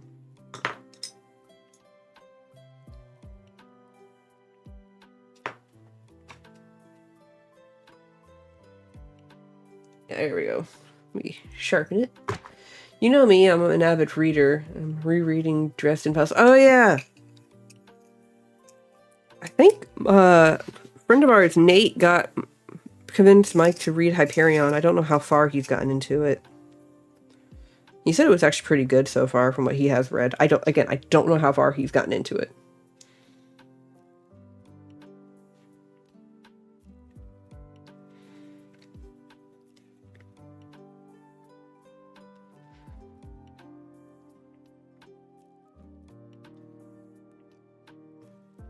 And then, like, I'm an avid reader too, but, like, my reading base kind of turned from, like, published books to fanfic, because sometimes, let's be honest, fanfics can actually be very well written. Not always, but sometimes they can be.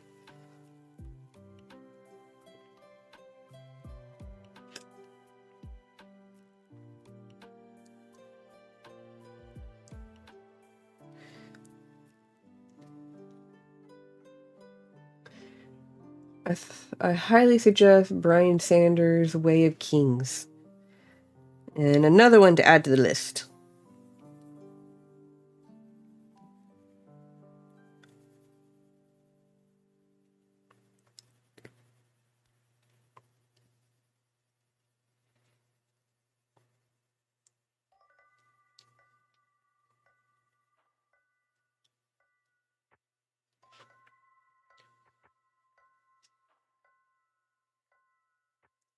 I promise this is not going to be that monotonous of blue. It will get broken up.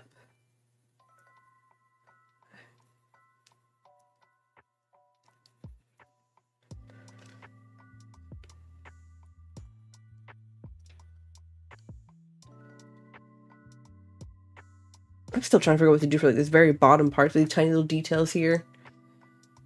Let's see here. Ultramarine.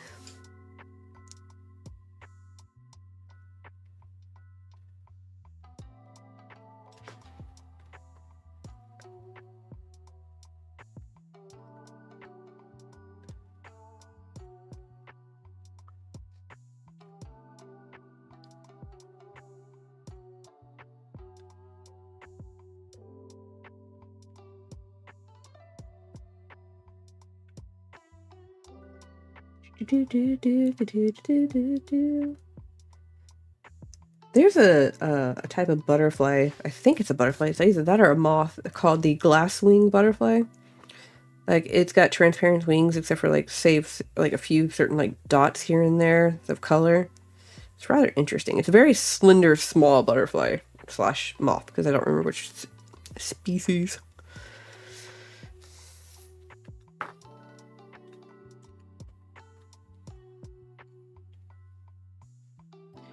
My non-photo blue. I need to fix.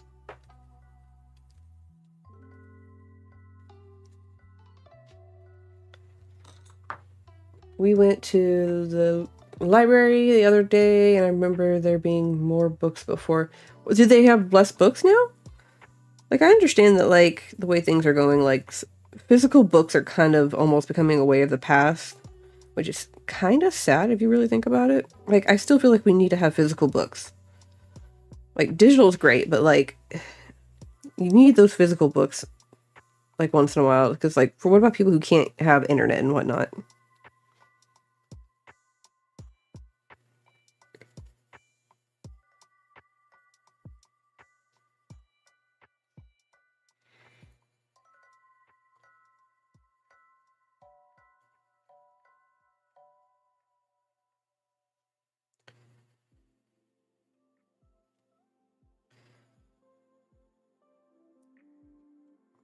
I remember going to that particular library, and, like, the amount of books they had was, like, absurd, but, like, really cool. But also at the same time, like, I would go there mostly just to play Oregon Trail on the computer, because I didn't have that game at home.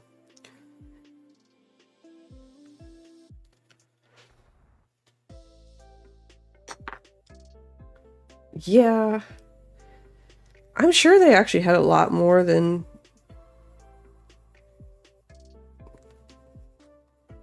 Now, mind you, some of them could actually be out because, you know, it's summer, so a lot of kids are out and stuff, so who knows?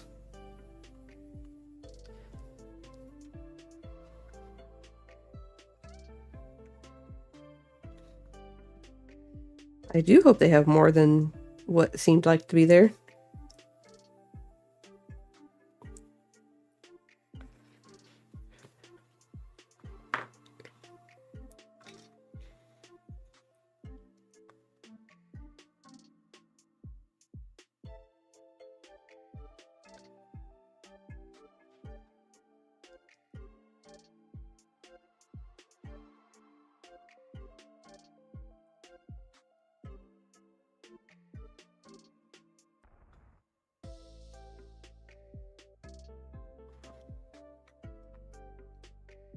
Like less shelves, more floor space. There was a guy playing the what? Okay, that's cool.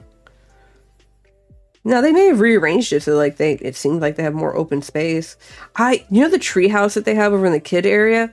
I remember when I was a kid, like I'd go over there and like play around in that house and whatnot, and it was a lot of fun. And when I got older, because it'd been like a hot minute since we've been back there, got older, went back, and I went up to that tree house and I was like, I don't remember it being this small.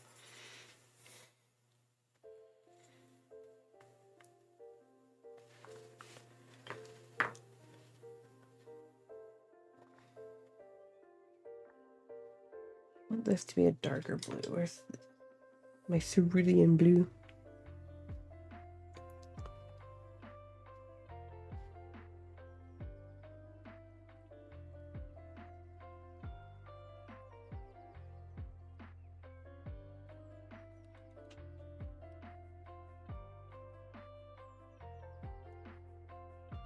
Let's see here. Hang on, I gotta get a little bit closer into detail for this one. These are like tiny little details here.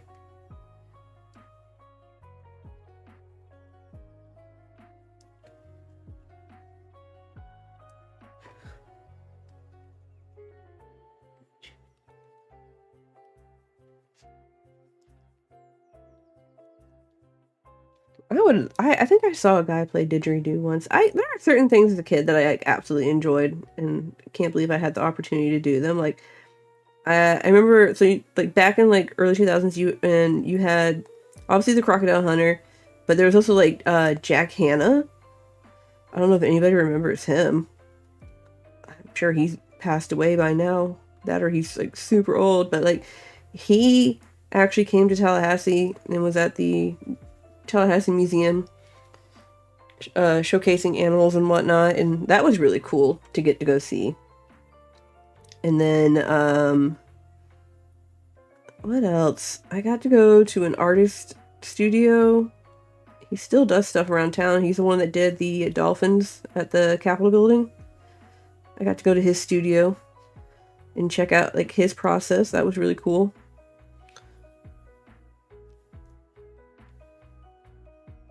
I remember when the History Museum here had a really cool Hollywood exhibit, and they had Jaws, and they actually had one of the mechanical Jaws on display. That was really cool to see.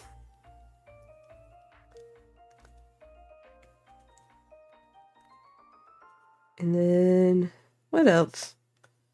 Like a few cool things here and there.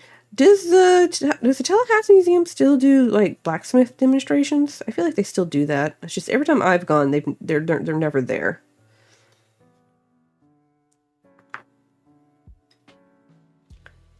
He was on Leno a lot. Yeah, Jack Hanna was on Leno a lot. And he even had his own like Saturday morning like educational program.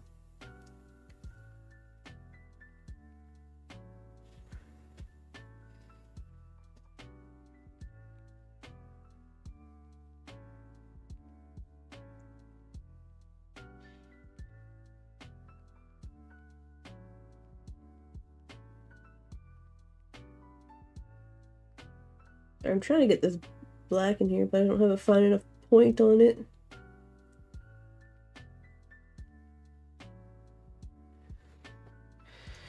Give me a tiny point.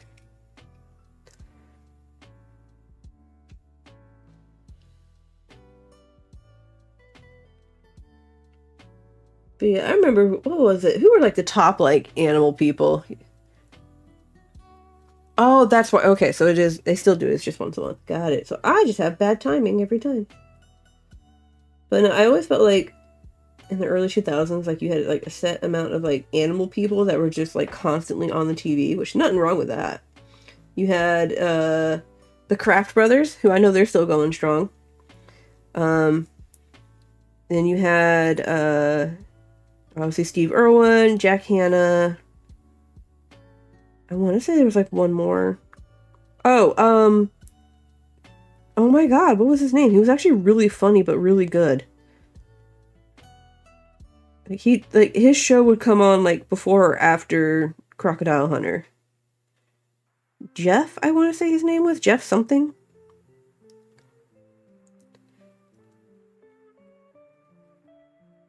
I remember the kid thinking Jack Hanna was almost like the not the crocodile hunter, Crocodile Dundee.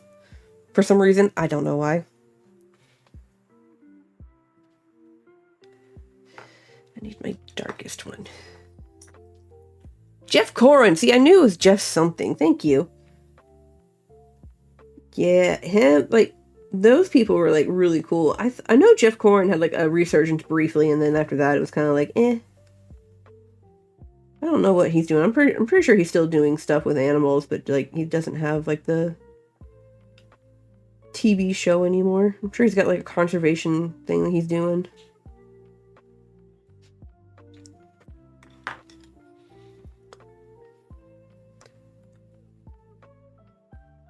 I just know that, like, after Steve Irwin passed away, it was kind of hard to watch.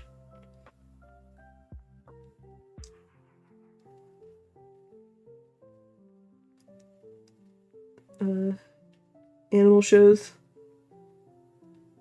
It just didn't have that same feel. Like, not anything against... Oh no, my light went out. Did it die already? Man, I charged it and everything. That is the universe's sign telling me to just quit while we're ahead. He did 2 butterflies.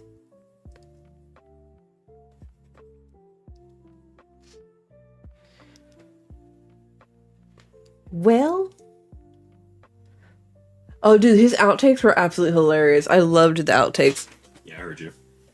Apparently it died. How did it die? I don't know. I charged it. It should have been fully charged. Oh yeah, it's dead as fuck. Hold on. It's over there. Yeah. I have to wait to check. Okay. Okay, grab my Extension cord? Yeah. Alright, we got a blue butterfly. Might do a red one.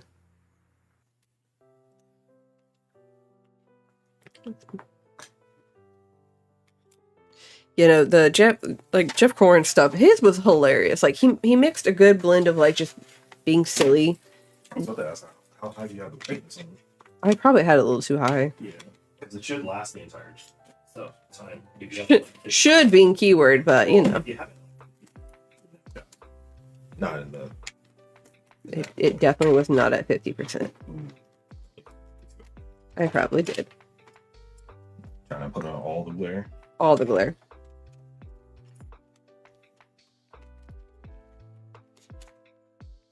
There.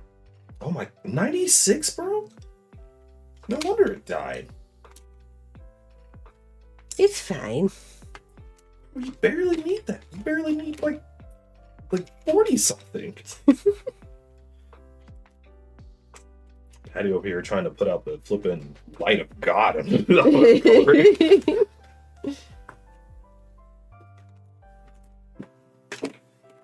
power of God out of me, bud. What do you think so far? My 2 butterflies. It looks really pretty. I'm going to do... I don't know what I'm going to do. Yes. Yes.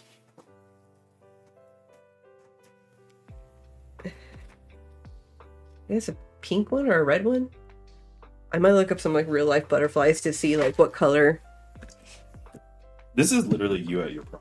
Because like, you are so good at coloring. I can color like it's nothing. We gotta try to find a way to make you a color artist again. The one time isn't enough. Can I do it? Oh, thanks. Thanks, Reno. Thanks, Ricky. He is very pretty.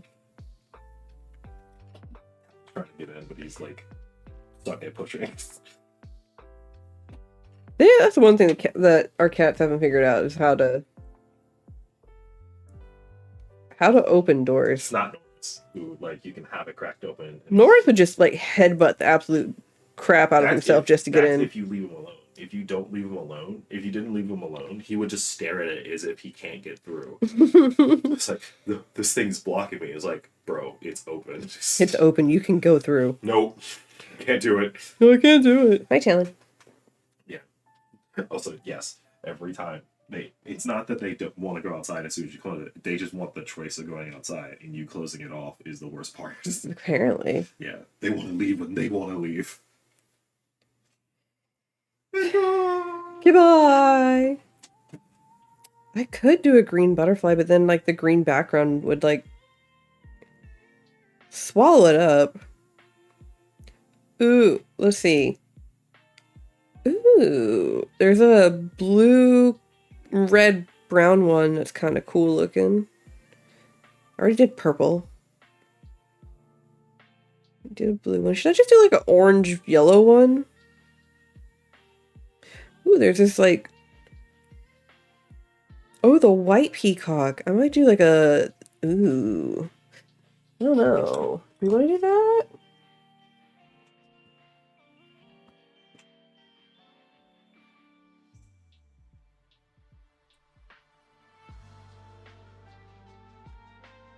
I mean, obviously none of these are really based off real life ones, but I'm taking inspiration where I can.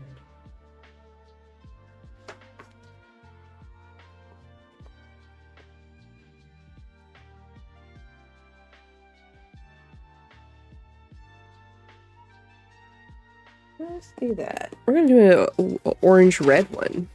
Yellow, orange, red. We're gonna do that combo. With some pink mixed in. I probably will finish the stream after this butterfly and then just color the rest of this in at a later day, just because, again, this is all strictly just from my entertainment and just because I can, and it's relaxing. And again, I know I said I was going to do history talk, but like,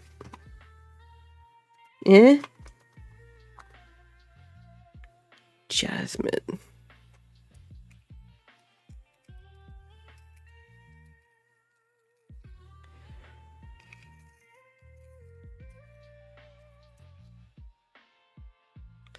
What's Jasmine look like under here?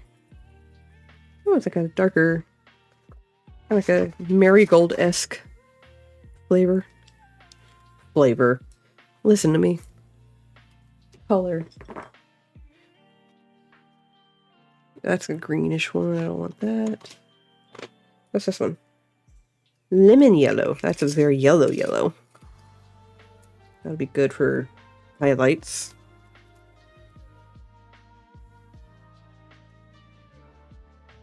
Sand.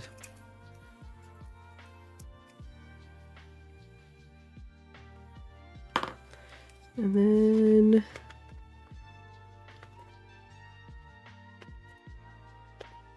bring out these again. What color is this? This is my pale vermilion. It's in the past.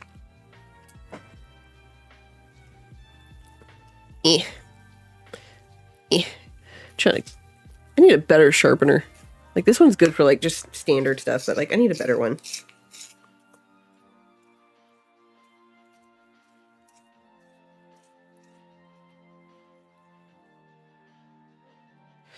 What does this color look like? It's a pale vermilion.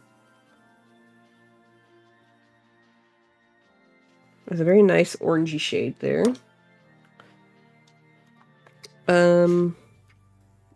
Mineral orange. Kind of like a jasper color. Kind of like a nice okra-esque flavor. Oh my god. Shade. Pumpkin. Got a nice darker orange there. I like that. What's this? Raspberry. Ooh. I like that. Some nice dark colors in there. What's this one? Crimson red. Oh, heckin' yeah. Poppy red, I know, is a brighter orangey red. Oh, yeah. Oh, yeah. Oh, yeah. And we got red. And then this nice salmon pink would go good, too. Okay. We have our shade range, boys and girls. Let me get that red. All right.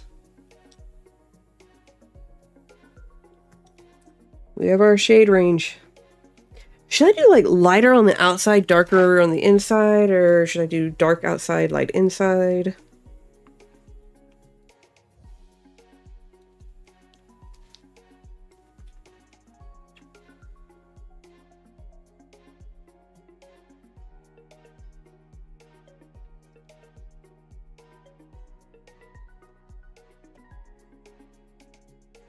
Let me look something. Red and orange butterfly. What imagings do we have? I like that one. Oh, that one's cool.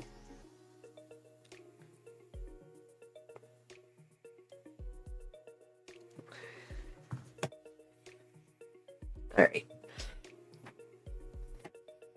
I know what we're doing now.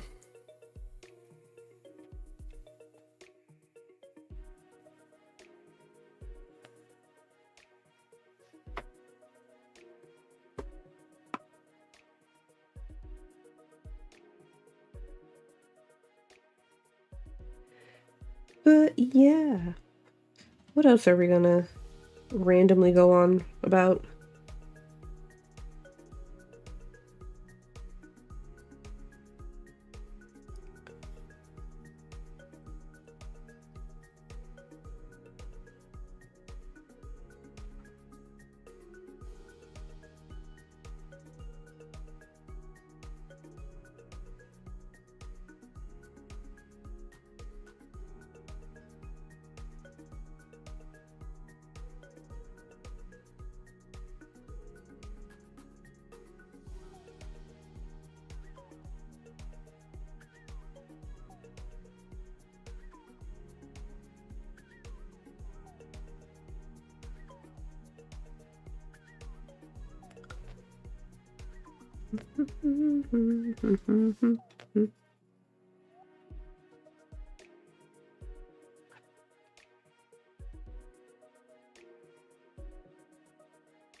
Ooh, here we go. I got a good one.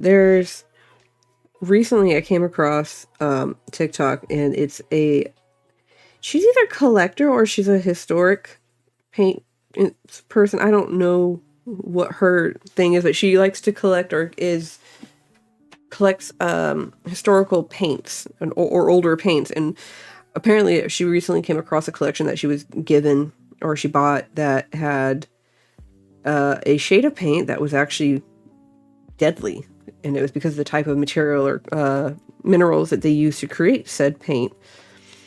And one of them was like a very vibrant cobalt blue, and obviously it got its name because it used cobalt, the mineral cobalt to create the color. But obviously it's a very toxic paint. So she was talking about like the history of the paint and everything, but also showcasing it in safety gear and stuff. She's like, here's this cool paint. Let me get my eye goggles and gloves on.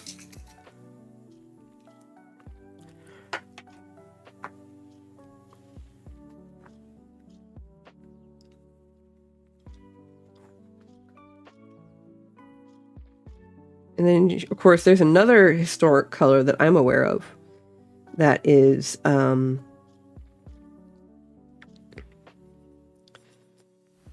excuse me, that's toxic. I don't know if they ever made a paint from it, but I do know they made a very vibrant green, excuse me, green shade of green wallpaper called vermilion green. This was back during like Victorian England. And this, that was a very toxic shade of green because if I remember correctly, they used arsenic in the chemical compound to create said green. And like you would think, well, it's just paper, it's just wallpaper. Well, over time, that wallpaper degrades, and that toxin is going to get released into the household, thus giving you arsenic poisoning. And yeah, it's not a pleasant way to go, to say the least.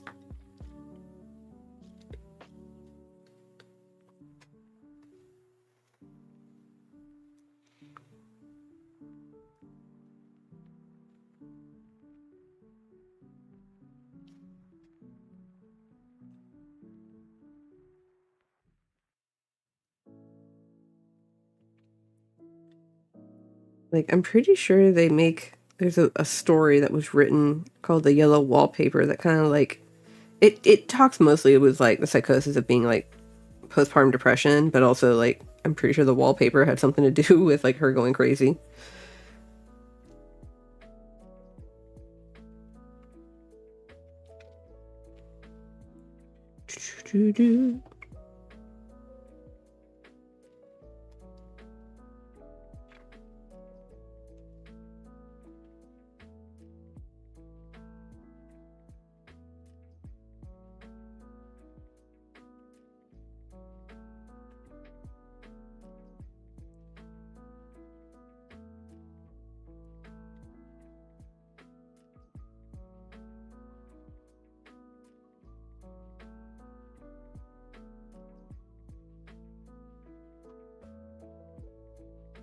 Ooh,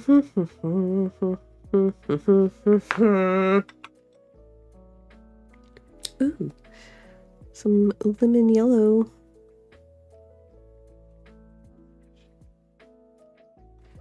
Good pop color here, and then I'm going to go back in with some red on the edge.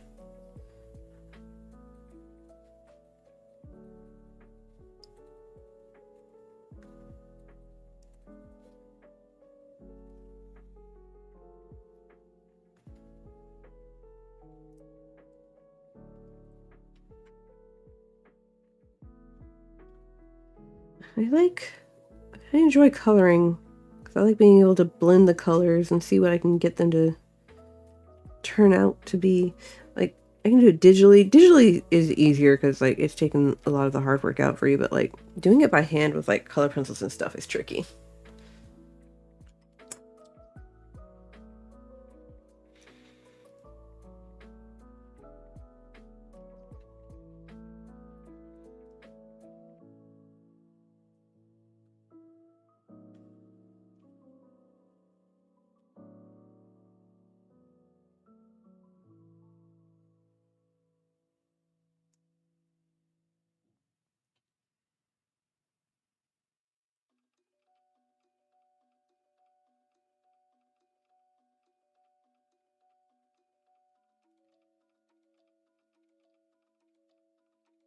The patterns on this make it look like hearts, and now I'm thinking the Red Queen.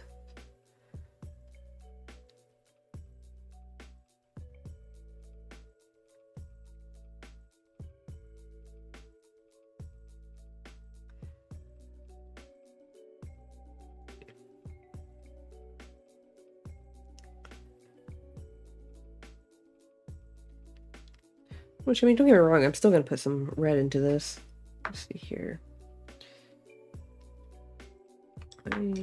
There's a darker shade right here.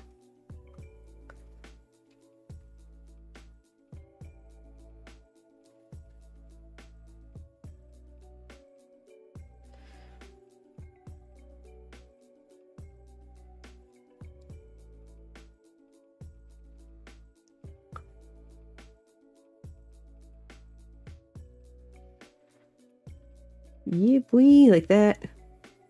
Oh, I love it when they blend in like that.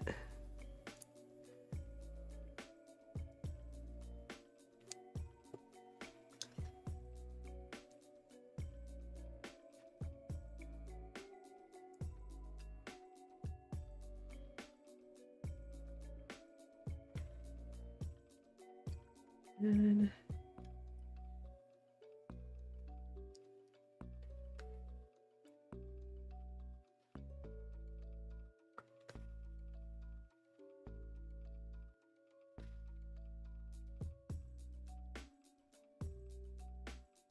here. There we go. What is this? Pumpkin? No, the darker one here is definitely... Okay, so that's going to be...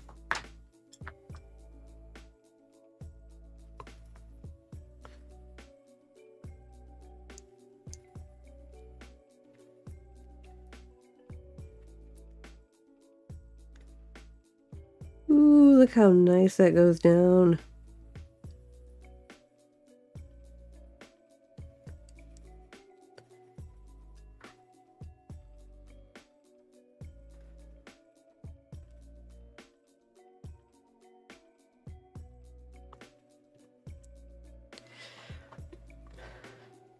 Well, that's just coming together nicely.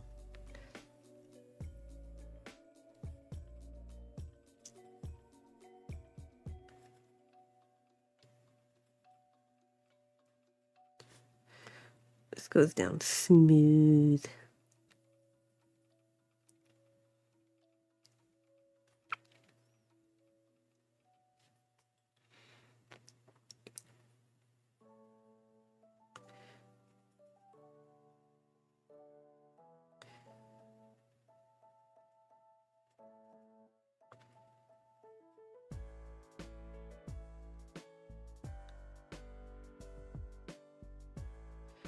Yeah, so I know this stream's just been super casual. Like, I didn't want to do anything like... anything too major. At least not until, like, everything's passed and I'm done and I don't have to worry about it. And then, like, last week... I was going to stream last week, but, like, my brain was not in it. Like, I just couldn't focus, didn't want to really do it, like, just mood-wise, which just wasn't there for it. So, I'm not gonna give 50% of myself and then, like, it's just gonna be, like, a very meh stream.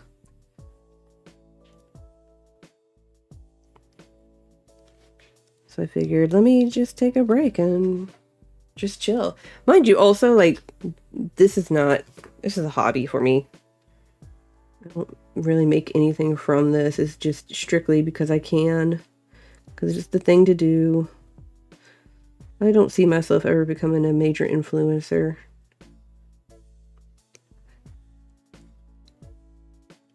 Can't stick with one thing or another to do that. Pokemon's expensive. I can't be a Poke influencer.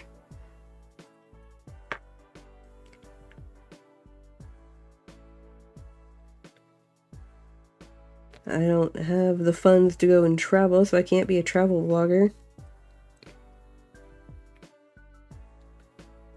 And I switch from hobby to hobby on a weekly basis that, like, just can't keep it straight. My interests fluctuate from one thing to another.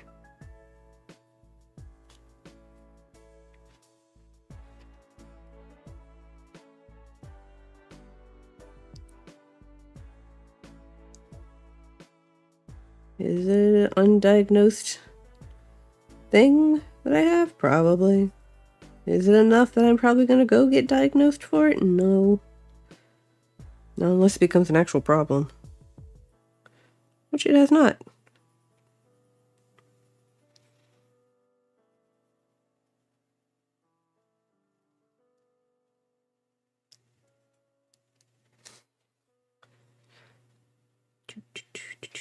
Is the music loud enough? If not, because I know I'm not really talking a whole lot, so if music is not loud enough, please let me know and I will turn it up a little. So you're not just sitting there listening to nothing. Do I have a darker red? I did have a darker red. What is this? Ooh, I got cherry. Cherry's pretty dark. Ooh, yeah. What's this one? Oh, I like this a little bit more. My Crimson Lake.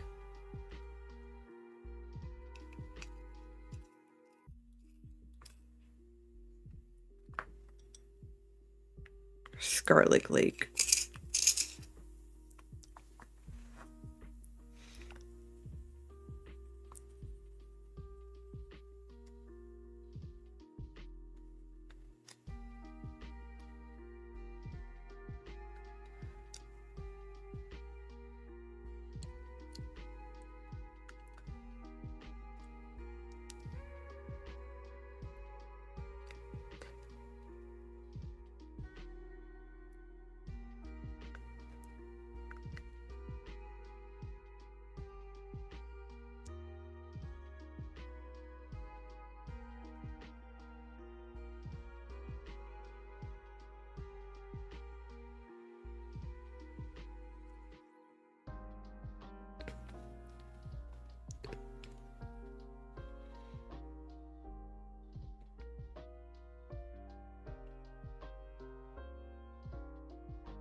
Let's do this. Let's do some salmon here.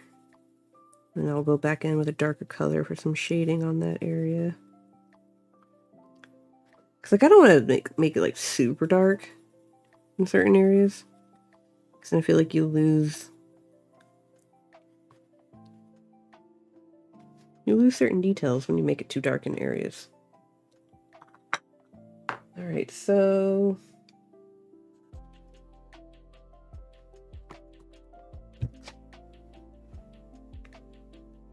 my raspberry. What was raspberry? Raspberry is nice dark.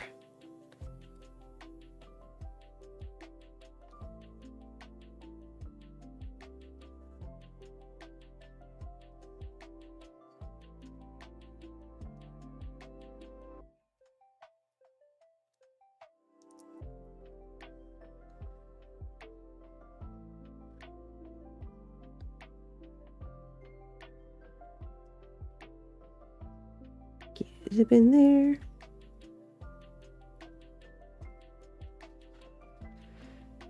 I like that. I like.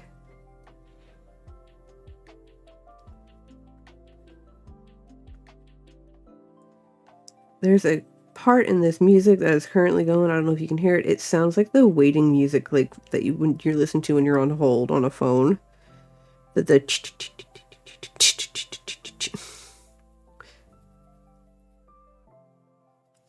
did they mean to do that? My black cherry.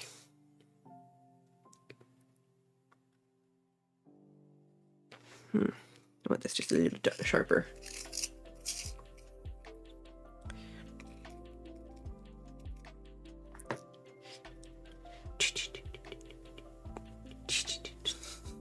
Did they mean to do that?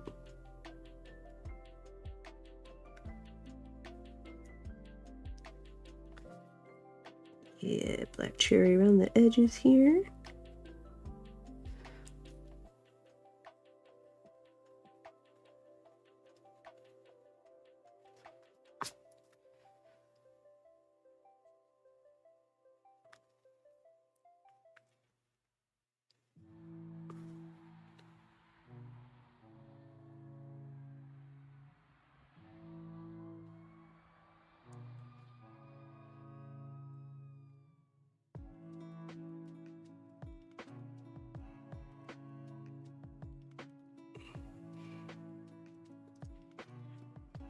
I like how this is turning out. This is coming out how I wanted it.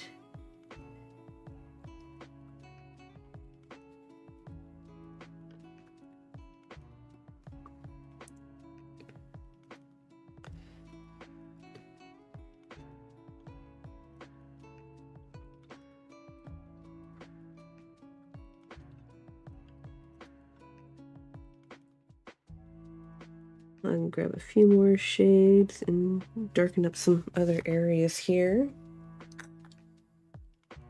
Like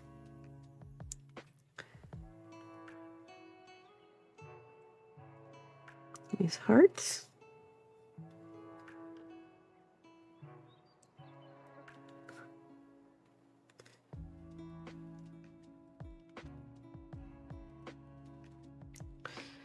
And then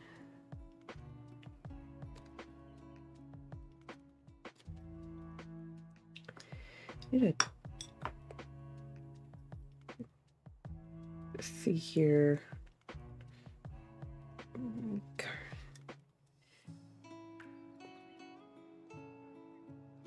Yeah, I like that.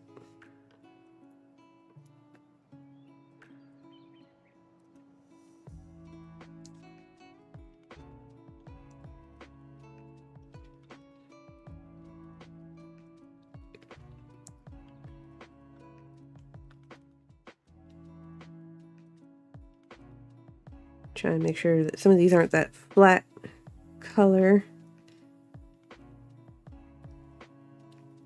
Because, like, don't get me wrong, certain colors by themselves are very nice looking, but, like, sometimes you just want, like, a little bit more detail, more depth into something, which is what I like doing here. Like, once you get that one base color down, like, add a little bit something else to it.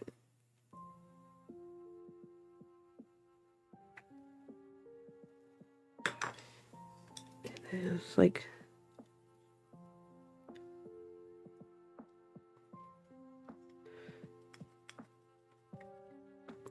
Alright, where's my... There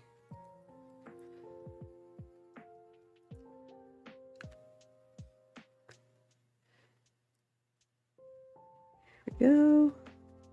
Got my blender here. Which that's something I always found interesting that Prismacolor did, was they made a colorless blender pencil. So I guess it's like whatever type of lead they use to create their color, it's just they didn't add pigment to it. And so by not adding pigment, you're able to use it as a blender, which is nice.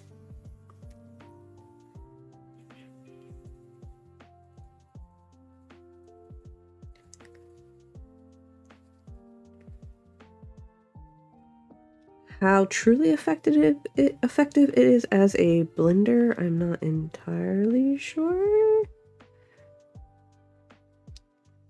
Like, I'm sure it does the job that it needs to.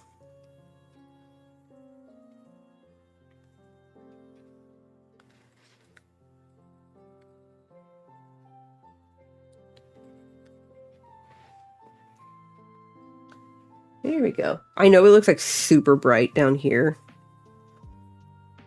because the camera makes it seem like it's so bright.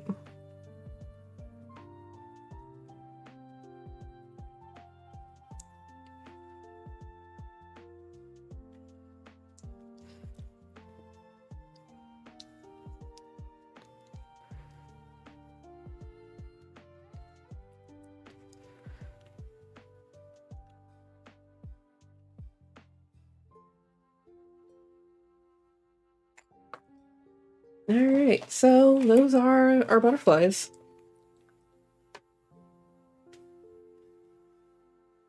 You see I got the gold over here on that one.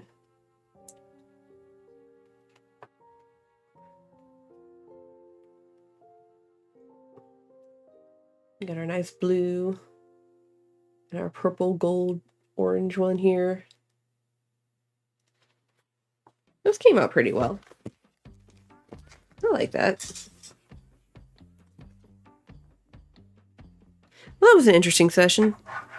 This was kind of also an experimental thing to kind of see, like, would something like this be popular? Well, maybe not popular, but something of interest that people would be about.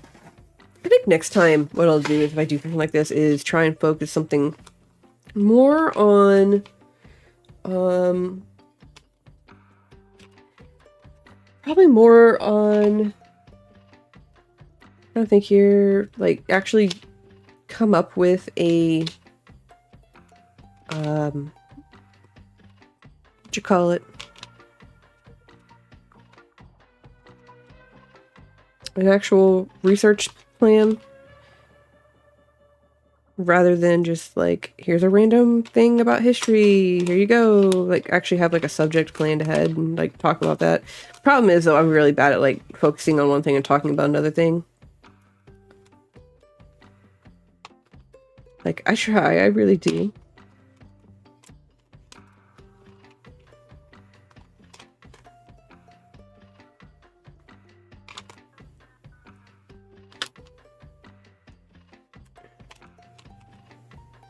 But yeah, I think next time I will, yellow, that goes over here. I'll try something out next time like that, I guess. And if this was a complete dud, then that's all on me.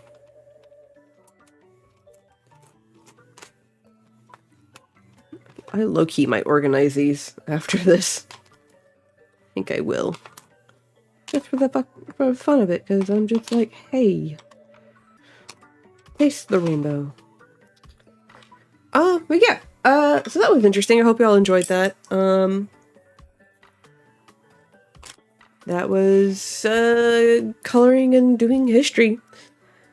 So, yeah, let's see what happened next time. I don't know if we'll be back on later in the week or not. I will try, possibly for maybe Sunday. See what happens on Sunday.